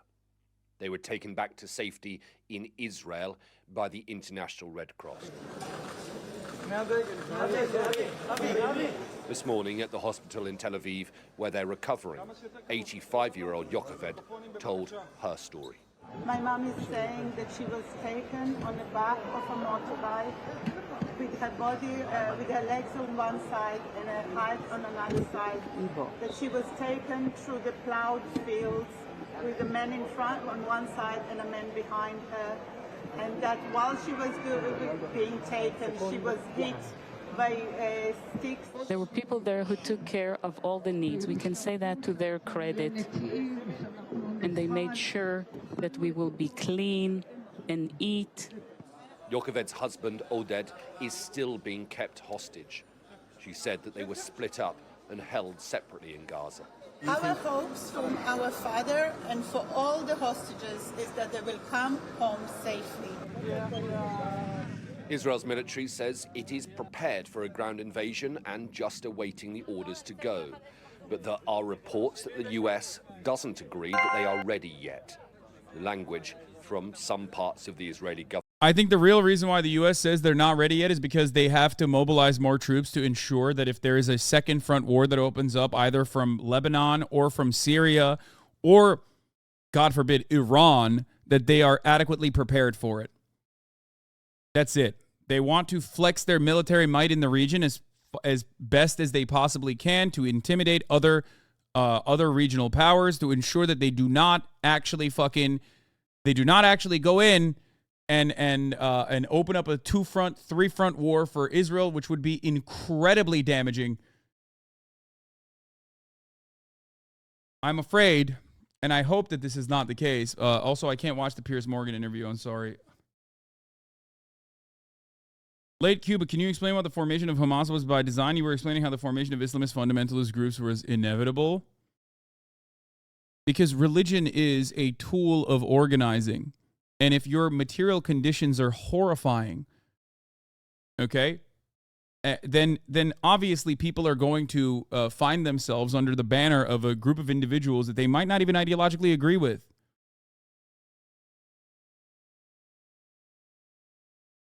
We never even finished the Yair Lapid speech. Holy shit. Vast amount of fake news.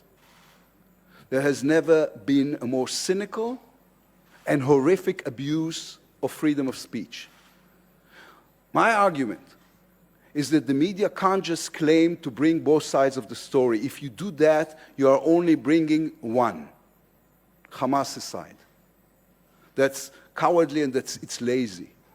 Yeah, you can't bring both sides of the story because then you humanize Hamas, is what he's It's an saying. insult. Which is the reality is you're not even humanizing Hamas, you're humanizing Palestinians, and that's what he's afraid of. Insult to the victims, including the Palestinian victims. It's also an insult to the core idea of what journalism is. Believe me, I know I was a journalist for 31 years. I have no problem with criticism of Israel. But when you know that one side lies and one side makes every effort to verify the facts, that's insane. To say that is insane, okay? Here, how Israel lies about literally everything from GDF. I hope that there isn't a lot of death on this because I want to show this. I want you to understand something, okay?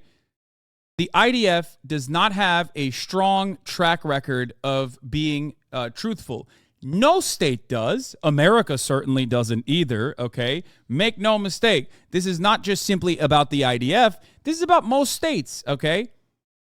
Most state departments are not going to give you an accurate assessment on the ground because guess what?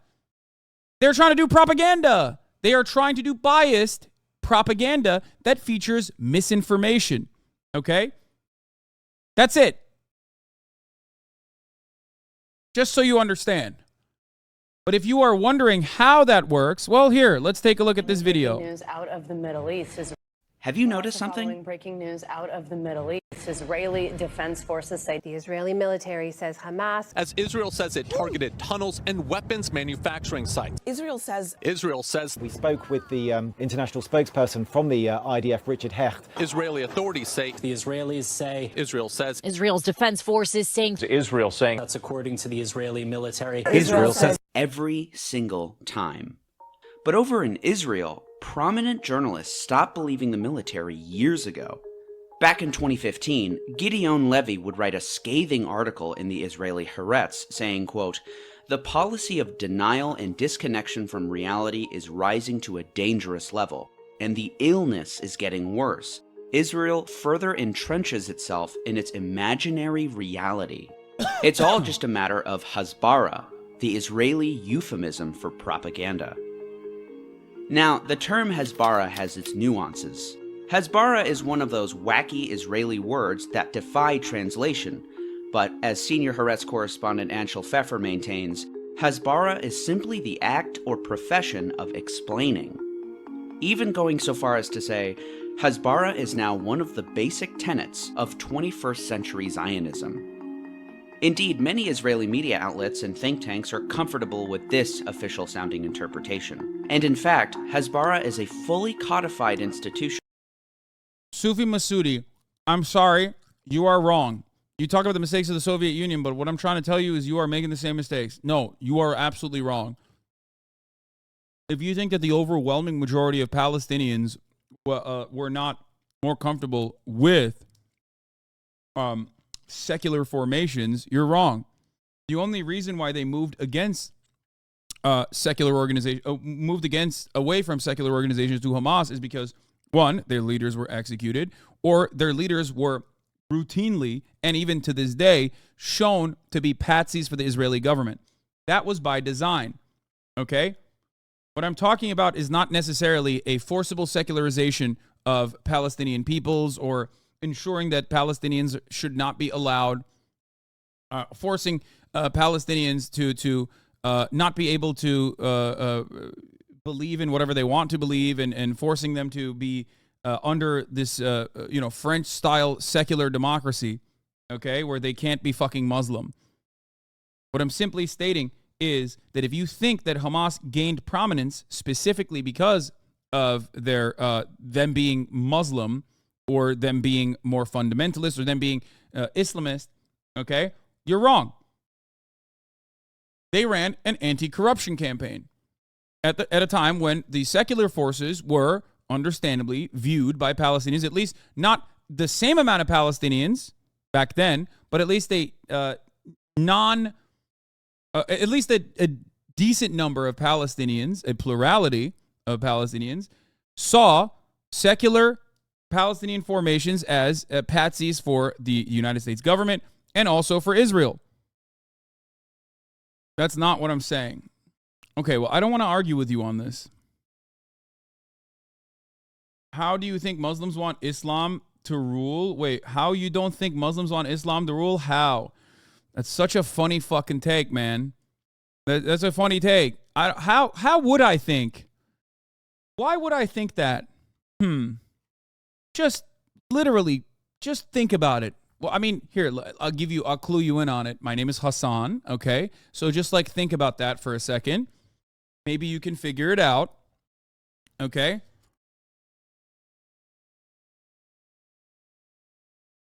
I wanted to see what he was going to say. Yeah. Within the Israeli government. Show me one Muslim that doesn't want Islam to rule. You can't. Exactly. I can't find a single Muslim. Oh boy, where would I ever be able to find a single Muslim? Now, Islamic rule is not the same across the board. Now, I know you're joking. I know you're joking. I know you're joking, real despot. I know you're joking.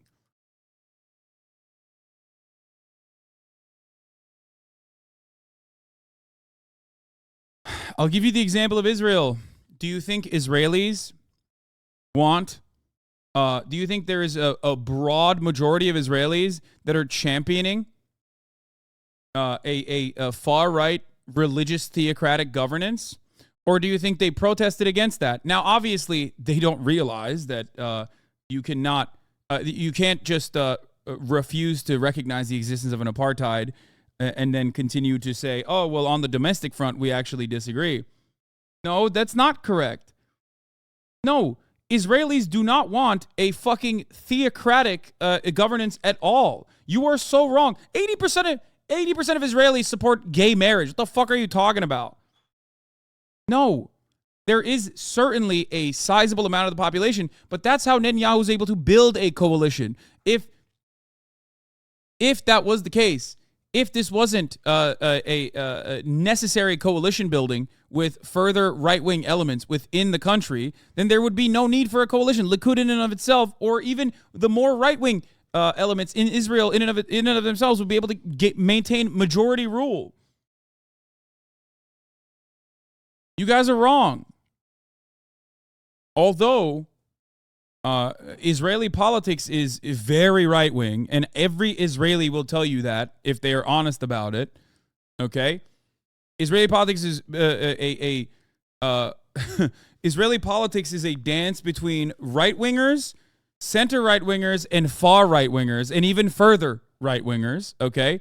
With like 8 people that are, center left or maybe leftist. And they are not represented by a broad majority of voters either, okay? That still does not change the reality. That still does not change the reality that, like, across the board, they might be right-wing on certain issues, like the maintenance of the apartheid state or how violent you must be to Palestinians. When it comes down to their own personal day-to-day existence, a lot of Israelis are secular. The problem is that secular Israelis do not comprehend that their government is utilizing the maintenance of an apartheid regime as a means to erode democratic process, as a means to destroy any semblance of Israel being a liberal democracy. And of course, you cannot be a liberal democracy when you have an apartheid state to begin with. Okay? Anyway, let's continue with this video. After the 2006 Lebanon War, the so-called Hasbara apparatus underwent a massive overhaul, which included the creation of a government office dedicated solely to Hasbara, the National Hasbara headquarters within the office of the Prime Minister. Its many arms extend to the Foreign Ministry, the Ministry... Yeah, for the record, this is why, like, when you go, oh, why the fuck is Reddit so pro-Israel or whatever, like, brother... This is a dedicated operation to propagandize and communicate the Israeli perspective, no matter how fucking far right it is, to the Western world, because the Israeli government understands that you need to maintain security commitments from the Western world in order to continue doing your apartheid operations. Ministry of Diplomacy and Diaspora Affairs, the Ministry of Tourism, the Jewish Agency for Israel, and notably the IDF Spokesperson's Division, the propaganda arm of the Israeli military, tasked with operating the IDF's official website and blog, YouTube channel, Twitter, and other social media accounts. Hasbara is identified as not only a state diplomacy infrastructure, but also a cultural phenomenon. Nicholas Lehman of the Columbia Journalism School once described the propensity of so-called people of the book for disputations over text. Indeed, Hasbara appears to be distinctly steeped in religious fundamentalism. Just take the current head of the Israeli Hasbara apparatus, public diplomacy minister Distal Atbarian, whose plans for the future include denying that an Israeli occupation exists and that the Bible is the Jewish people's deed to the land. Other responsibilities as Hasbara minister will doubtless include overseeing Hasbara operations, the purpose of which being to facilitate the synchronization of Israel's narratives, especially during wartime. For this reason, official military communiques have earned the ire of even seasoned Israeli journalists. The state authorities have acquired for themselves a shady reputation when it comes to their credibility. And it's not only journalists by— Man, look at these anti-Semites, dude. You know what I'm saying? Look at the anti-Semitic newspaper of record, Haaretz, and all the anti-Semitic Jewish people that are like, hey, these operations are seeped in misinformation, and it is going to inevitably erode the confidence that the Western world has in the Israeli government, especially as it maintains gruesome conditions of apartheid. By the way, but also the IDF's very own Major General Yitzhak Brick, who complained that the military suffered from a, quote, culture of lying. In a stunning expose, Brick described within the IDF a culture of lies, whitewashing, squaring circles, concealing information, and coordinating testimonies of those involved before military police investigations begin. After Hamas was elected to power in Gaza in 2007, the US government sought to stage a coup with the full backing of Israel. They failed.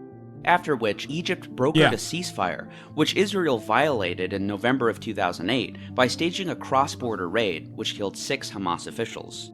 Despite breaking the ceasefire, Israel formally justified the attack by saying it was in self-defense against rocket attacks. In the air campaign that ensued, part of the IDF's so-called Operation Cast Lead, 3,000 sorties dropped over 1,000 tons of explosives. And, despite Israeli denials, among the weapons were cluster munitions and incendiary white phosphorus bombs. Mark Garlasco, former chief of high-value targeting at the Pentagon, who later worked with Human Rights Watch, would describe his frustration when investigating Israeli forces. They said in Lebanon they did not use cluster bombs. We found 4 million. They evade answering that they use phosphorus, and we stand there every day watching. How can— Yeah, this is like, I mean, this is a classic. I mean, they did this in the last sortie. They did this literally in the exact same way. The Israeli government said, white phosphorus, we'd never do that. And then the Human Rights Watch was like, no, you did do that, actually. And we just kind of moved on, by the way. That was another brief moment of contention, and we just moved on. Doesn't it seem odd to you that every single time Israel is met with facts from third-party investigators, they just kind of say, no, that's not true, and then the media immediately reports on it as though it's not true, or avoids reporting on the third-party non-government organizations and their reports on it? Israel keeps violating international law, and then we just kind of move along. We move along, and we're like, whatever. Anyone trust the Israeli military? And though official Israeli statements were replete with falsehoods, a culmination of the Hasbara apparatus, the state of Israel employed other covert means to push their narrative. In Operation Cast Lead, we turned to Jewish communities abroad, and with their help, we recruited several thousand volunteers, said Ilan Stolman, who is Deputy Director of the Information Department at the Ministry of Foreign Affairs, a key fixture of the Hasbara infrastructure. In an interview with the Calcalist paper, Stolman answered questions about a new professional team of comment writers who will flood websites around the world with pro-Israeli messages, and who will participate in discussions about Israel on blogs around the world, and on websites such as Facebook, Twitter, and YouTube. Twitter, in particular, would receive, quote, round-the-clock activity. In a pattern that would be repeated in the future, the ministry would recruit educated young people who speak foreign languages and use social media. Our people won't say, hello, I'm from the Ministry of Foreign Affairs, nor will they necessarily identify themselves as Israelis. They will speak as citizens and write responses that will appear personal, but will be based on a pre-prepared list of messages compiled by the Ministry of Foreign Affairs. In 2013, the Prime Minister's office would deploy so-called covert units of their own to Israeli universities. Taking to Facebook and Twitter, and also not disclosing that they were working for the government, these units would be set up in a, quote, semi-military fashion, with a student senior coordinator whose tuition would be covered in exchange for their participation. The other students working under them would... For the record, there's a non-zero chance there's several of these people in the chat right now. I mean, we fucking rule with an iron fist in here. Like, we clap any kind of anti-Semitism and any kind of, like, overarching genocide denial, whether it's being done at the behest of the Israeli government. So, not necessarily. But there are plenty of places that are not adequately moderated. Maybe places where the content creators or the subreddit moderators also personally have a vested interest in, for one reason or the other, defending Israel unconditionally, and they will quickly swarm areas like that and will operate out of areas like that and continue launching attacks against those who speak out against Israel's war crimes. Would also receive partial scholarships. The next year, Israel would launch yet another war on Gaza, this time called Operation Protective Edge. After 3 Israeli teenagers were captured and executed by Palestinian militants in 2014, the Israeli military launched a fake rescue mission despite knowing that the boys were already dead, an excuse to make mass arrests.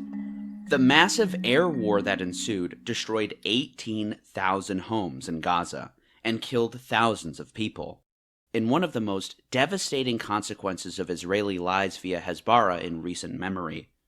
To use one example which is emblematic of the whole 2014 war, the only rehabilitation center in Gaza, Al-Wafa Hospital, was completely destroyed in the bombing. To justify the attack, Israel tweeted a fake photo alleging to show a rocket being fired from the hospital. But according to Amnesty International, the image tweeted by the Israeli military does not match satellite images of the Al-Wafa Hospital and appears to depict a different location. This is why they consider the Human Rights Watch to be a fucking anti-Semitic organization, by the way. And the Human Rights Watch is not like... The Human Rights Watch is in more instances than not, somewhat... an operation that works alongside the State Department in many instances, okay? But, like, if you go above and beyond on behalf of... Like, let me tell you something, okay? Like, even the fucking analyst that he used... Even the analyst that he used, GDF used in this situation, is a former military guy. Human Rights Watch has a shit ton of former military guys. Let me tell you something. They have a lot of former military guys on there. They are not exactly the greatest group of all time. I need you to understand this, okay?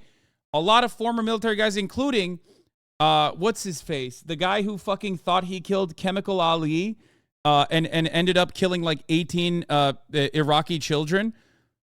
He quit the day after. Fuck, where is it? God damn it. It's like it's a very funny story. It's a horrifying story, but it's also a very ironic story that this guy, one of the guys that fucking literally works for Human Rights Watch, was a dude in the Iraq War that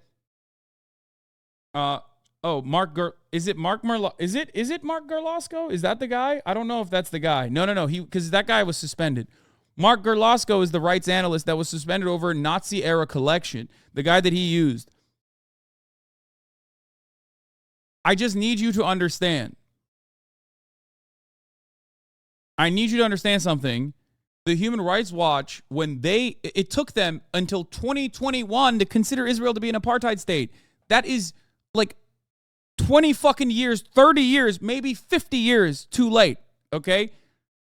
It took them until 2021 to correctly say Israel is an apartheid state. Same with Amnesty International. I need you to understand. These guys, when they criticize Israel, that's how you know how far Israel has gone. A lot of the people that work at Human Rights Watch are like former missile specialists, okay, that worked for the American Defense Department. So when I use these NGOs, I need you to understand these NGOs are not necessarily friends of countries that are outside of the periphery or outside of the sphere of influence of the West. They're not. I'm going to try and find the article about the guy. I can't find it. God damn it. Was it Mark Gerlasco? That's the Chemical Ali guy? Am I thinking of the right guy? Okay. Mark Gerlasco, former Pentagon mid-level intelligence analyst, now senior civilian protection officer under the United Nations Assistance Mission in Afghanistan, and senior military advisor for the Human Rights Council. No, this is Human Rights Council. Oh, yeah, okay. Here. Having served for 7 years at Pentagon, becoming the chief of high-value targeting, Gerlasco left in 2003 and joined the Human Rights Watch as a senior military expert. Now, that's an awfully suspicious time to just leave the American Defense Department and then join the Human Rights Watch. Oh, man, I sure hope he didn't do anything crazy in the time frame that he was at the Pentagon. Let's see. This is a guy who works for the Human Rights Watch. In 2003, Gerlasco was responsible for dropping 2 laser-guided 500-kilogram bombs on a house in Tuwaisi, a neighborhood of Basra, Iraq, that he believed to contain Saddam Hussein's cousin, Ali Hassan al-Majid, also known as Chemical Ali, the man responsible for launching poison gas attacks on Kurds in Iraq beginning in 1988. Watching the attack via satellite from a room in the Pentagon, Gerlasco threw his arms in the air and shouted, "I just blew up Chemical Ali." However, Chemical Ali was not in the house. 17 other people were killed instead. Gerlasco quickly left his Pentagon job in 2003, 2 weeks after the failed attack, to take a position as a senior military analyst at Human Rights Watch.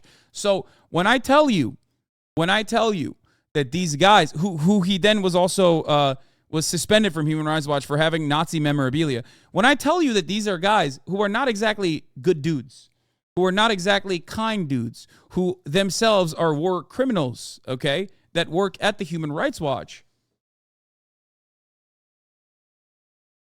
I need you to understand something. When the fucking Human Rights Watch says you are doing war crimes, okay, when the motherfucking guy who like was a part of the high value target process in the Pentagon is like, dude, Israel, you're going too fucking far.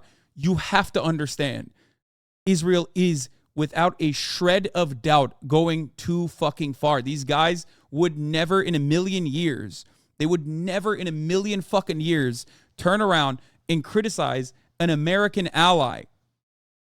Okay?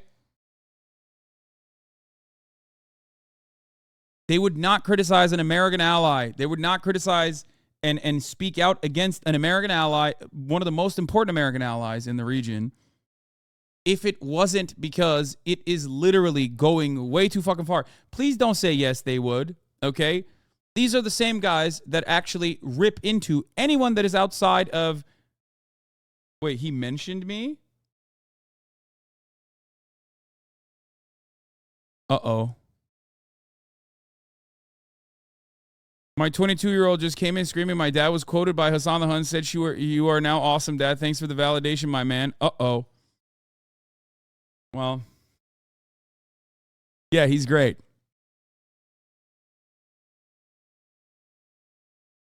To Mark's 22-year-old daughter, I love your dad. I'm sorry. Anyway, at the top of the hour, there's a 3-minute ad break. Let's just move on from that. Let's just move on from that completely and entirely. Why did you show me that? God damn it. I fucking hate that there's so many people that... okay. Anyway, my point is this. My point is this. Fuck! My point is this. when the Human Rights Watch says you are going too far, understand that this is not an organization that has any interest in shitting on America's fucking allies, okay? Or going against America's foreign policy. So when they say you're going too far, they definitely are going too fucking far. That was my point. Let's continue. Such is the nature of the I'm going to get fucking drone striked by the end of this coverage, I swear to God. Israeli-Hasbara effort, the principal objective being a positive spin on Israeli actions. And as the documentary record shows, the truth is irrelevant. The narrative takes precedent, leading Gideon Levy of Haaretz to go as far as to call Israel. Hassan, that sounds like a J-Dam to me, Piker. Yeah, except that sounds like a J-Dam to me is about to be to my fucking house. Hasbara, a brainwashing campaign, which has enjoyed dazzling success in Israel. And disseminating Hasbara to an international audience is critical to shaping that narrative. During the bombing of Gaza in 2021, Israeli officials briefed thousands of journalists. In just one day, the IDF foreign media spokesman briefed 180 journalists. With the advent of TikTok as well, the State of Israel saw another opportunity, and their official TikTok account gained tens of thousands of followers over the course of the conflict. In fact, according to a recent investigation from Haaretz, the State of Israel pulled out all of the stops, even waging a psychological warfare campaign against its own citizens, illegal under Israeli law. Undertaken by the IDF spokesperson's unit, the operation sought not to downplay Israeli war. Israel doing this is so scary for Jews around the world that this kind of thing is going to give a huge boost to anti-Semitic conspiracy theories. Anyone open to the idea of Jewish brainwashing or however is going to feel emboldened and vindicated by this kind of thing. Yeah, which is why everyone should understand that this has nothing to do with Jewish brainwashing and everything to do with America and their allies engaging in warfare against their enemies, America propping up a destabilizing force in the region that is an unsinkable aircraft carrier that has its own intelligence apparatus that they routinely use against whoever they see fit. Okay? This has nothing to do with Jewish people in general. It has everything to do with America and its interests, Britain and its interests, Israel and its own interests. Those own interests that abso-fucking-lutely contradict the interests of its own citizens. War crimes or spin them, but to play them up. Using fake social media accounts in order to conceal their military source, IDF officers uploaded images and video of Israeli airstrikes and tried to make the hashtag Gaza Regrets go viral. The disproportionate destruction of Gaza has its negative consequences on Israeli Hasbara efforts, as described by former Hasbara chief Yarden Vadikai. The damage in Gaza is way, way larger and more dramatic than in Israel. In the world of public opinion, Israel is the stronger side. Palestinians are the weaker side. This is the limitation of Hasbara. You have to say it frankly. Israel is still hard at work deploying armies of keyboard warriors across the internet, and the architects of the operation are quite open about their efforts. Just in 2022, Israel's deputy foreign minister held a webinar for Hasbara activists, saying it is focusing on getting information out on social media to apply pressure on conventional media. The so-called online briefing was attended by about 100 participants, including activists and social media influencers. The deputy foreign minister, who at the time was Mr. Idan Roll, spoke very candidly to them about their important role in shaping public perceptions of Israeli military operations, saying that one of the biggest challenges is to fulfill as many operational goals as possible and as quickly as possible before international political pressure requires the country to halt its campaign. This determines how much breathing space the world gives us to continue hitting our targets, he said. Yeah. That's the most important part of this, is that, like, Western opinions of Israel's acts are incredibly important, because if they lose the propaganda war, if they lose the unconditional support of the West, then they lose $4 billion, for example. All of a sudden, if America gets pressured by American people, okay, and then the American administrators are forced to reel in Israel's unjustifiable atrocities, you are going to start seeing real, not just like UN Security Council condemnations that get vetoed by the United States, but real on the ground differences in the way that Israel is allowed to operate. That's it. Israel's too important for the USA. They won't stop support for Israel. There is a difference. There's a difference. This is why the Western this is why Western media plays an important role. If it did not play an important fucking role, then there wouldn't be such operations coming out of the Israeli government. Okay, they recognize the importance of it. Why don't you?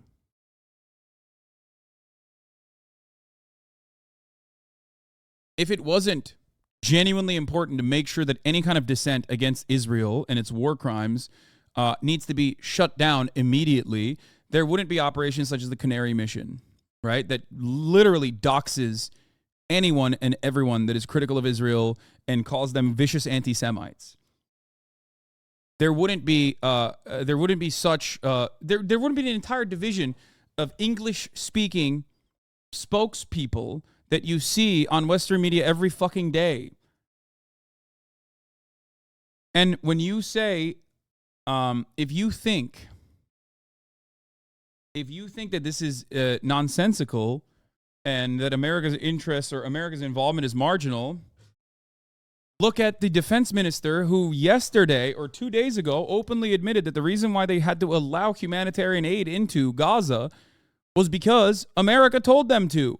And that humanitarian aid is tiny. It's minuscule. It's ridiculous, right? And even then, there were people that did not like that. They were like, why are you bringing in food? Why are you letting food into Hamas-controlled territory? Why are you giving food to our enemies? We should be killing them. We should be ethnically displacing them. Even that crumb, 34 trucks for 2.2 million people, was met with vengeance and met with anger. And the defense minister had to say, what are we going to do? We can't say no to America. America told us that we have to do this. This is where Hasbara comes in. Hasbara gives us time and gives us legitimacy to act and protect ourselves. He called social media specifically an instrument to apply pressure on conventional media. That's the name of the game these days. Also following breaking news out of the Middle East. Israel says Israeli authorities say. Hey everyone, thanks so much. Yes, I'm familiar with Plan D, Plan Dalet. Yes, it's from the Nakba. Yes. I don't know why you're showing this now. This is the ethnic cleansing and ethnic displacement campaign. It was the operations manual that was sent to every brigade at the time, every Zionist brigade at the time, in order to coordinate actions during the Nakba that violently displaced and ethnically displaced 700,000 Palestinians from their homes. I think the craziest or most ironic message they have is that the media is not in their favor when the reality is 70% of the media favoring the Israeli point of view. It's one of the stupidest lies because it's the only thing that people can themselves just look at mainstream media and see that is incorrect. Yes, I think that I stress the point of arrogance a lot. I do think that the Israeli government is very arrogant in the way that they conduct their propaganda operations, where they take for granted the unconditional support that people give to the Israeli government in the Western world.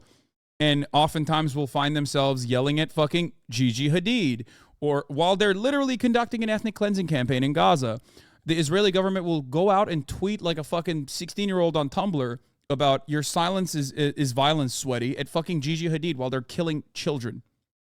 Okay? Oh, you haven't sufficiently condemned Hamas today, Gigi Hadid. Really fucked up, right?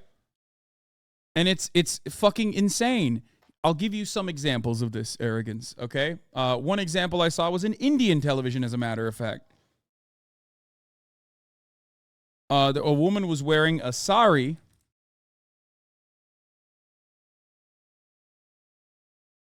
Okay? Let me see if I can find it. Here, yeah, here it is. And I can see the colors that you are wearing this evening, and that's why I am purposely wearing blue and white. Because with all due respect, This person is not. Wait, he's an Israeli Intelligence Special Forces guy. You're saying he's not an IDF guy? Is this wrong? Is he not an Israeli Intelligence Special Forces guy?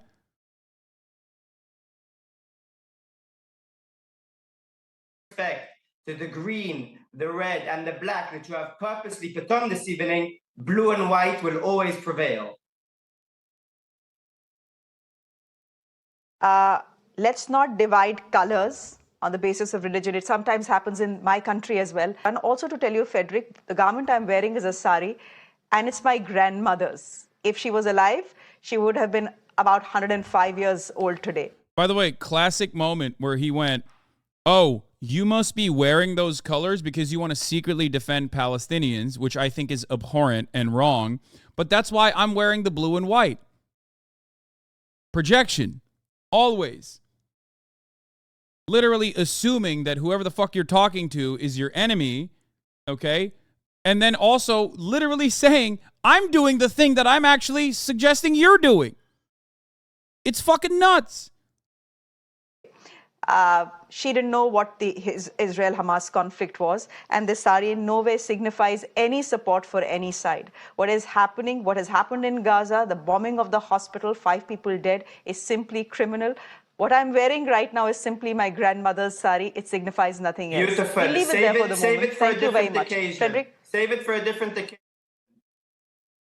Frederick, no, Frederick, I will not let you choose what I wear, and I will not let you choose what I say. I will say what I have to say, and I will speak the truth the way I see it. Truth of. It's like insane. It's an insane way to operate. Like it is paranoid. It's delusional, but it's also most importantly arrogant. Like you're going on a broadcast. You are so used to just like getting unconditional support that you you assume that like anyone that's even wearing these colors is probably secretly in support of Palestinian emancipation or some shit. It's insane. There was another example as well. Yeah, we'll watch the Loki interview as well. Loki's a rapper. He has been an important voice in Palestinian emancipation. We'll talk about that. He went on Piers Morgan, of course, is another person that went on Piers Morgan. Yeah, they yelled at Alicia Keys and said Alicia Keys was like tweeting about how, or not tweeting, but wrote an Instagram post about like considering paragliding. Apparently she lives like near a famous paragliding area, and she had the what do you call it? She had the fucking indecency of talking about paragliding. And literally, the Israeli account was like blasting her, saying that she must be secretly defending Hamas.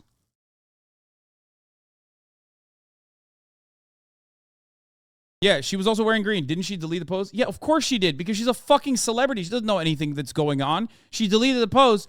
Do you think she deleted the post because she was like, ooh, my secret operation of like, offering solidarity to the brave Hamas fighters, inshallah, was disrupted by the Zionist forces? Or do you think she was like, oh my God, people think I'm literally justifying paragliding into a fucking concert and killing 200 fucking civilians? Holy shit, I'm going to delete it because I'm a celebrity that knows nothing about anything.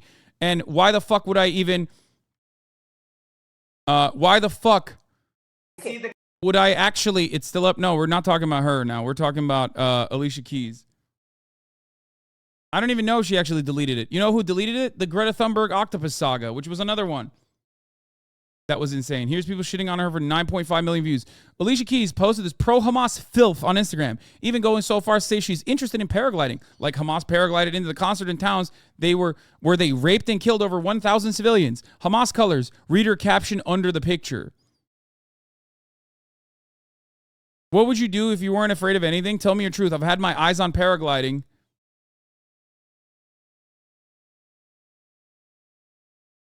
She deleted it less than 10 minutes ago, but the internet is forever. She knows what she did. Disgusting. Update, Keys apparently posted this response on her Instagram stories and reels. Interestingly, she didn't use the word Israel, Hamas, terrorism, civilians, Jewish, or anti-Semitism at all. If she stands firmly against anti-Semitic Hamas terrorism against Jewish and Israeli civilians, she sure chose a vague, generic, and non-specific way of saying so. Dude, this is insane. You are a fucking schizophrenic psychopath, okay? You are literally out of your fucking mind. I'm sorry, this is insane. And the arrogance and the audacity of behaving like this is absolutely going to inevitably have a secondary impact. It is going to cause people to go, okay, you're fucking insane. Yeah, I mean, here, this is another one. Women slam selfish paragliders who made her think Hamas were invading Doncaster. However you fucking say it. Like, this kind of stuff is crazy. What is this? Yeah, Palestinians are laughing at the Western world for believing their lies. My breakfast in Gaza, alhamdulillah. Like, damn, I can't believe this guy is eating breakfast, dude, in Gaza instead of being dead like he should be.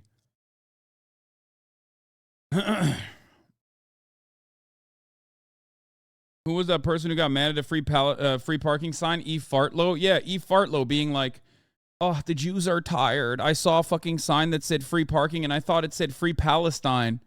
My Jewish friend saw a sign that said free parking and panicked that it said free Palestine. The Jews are tired. It's like, what are you saying? Are you insane?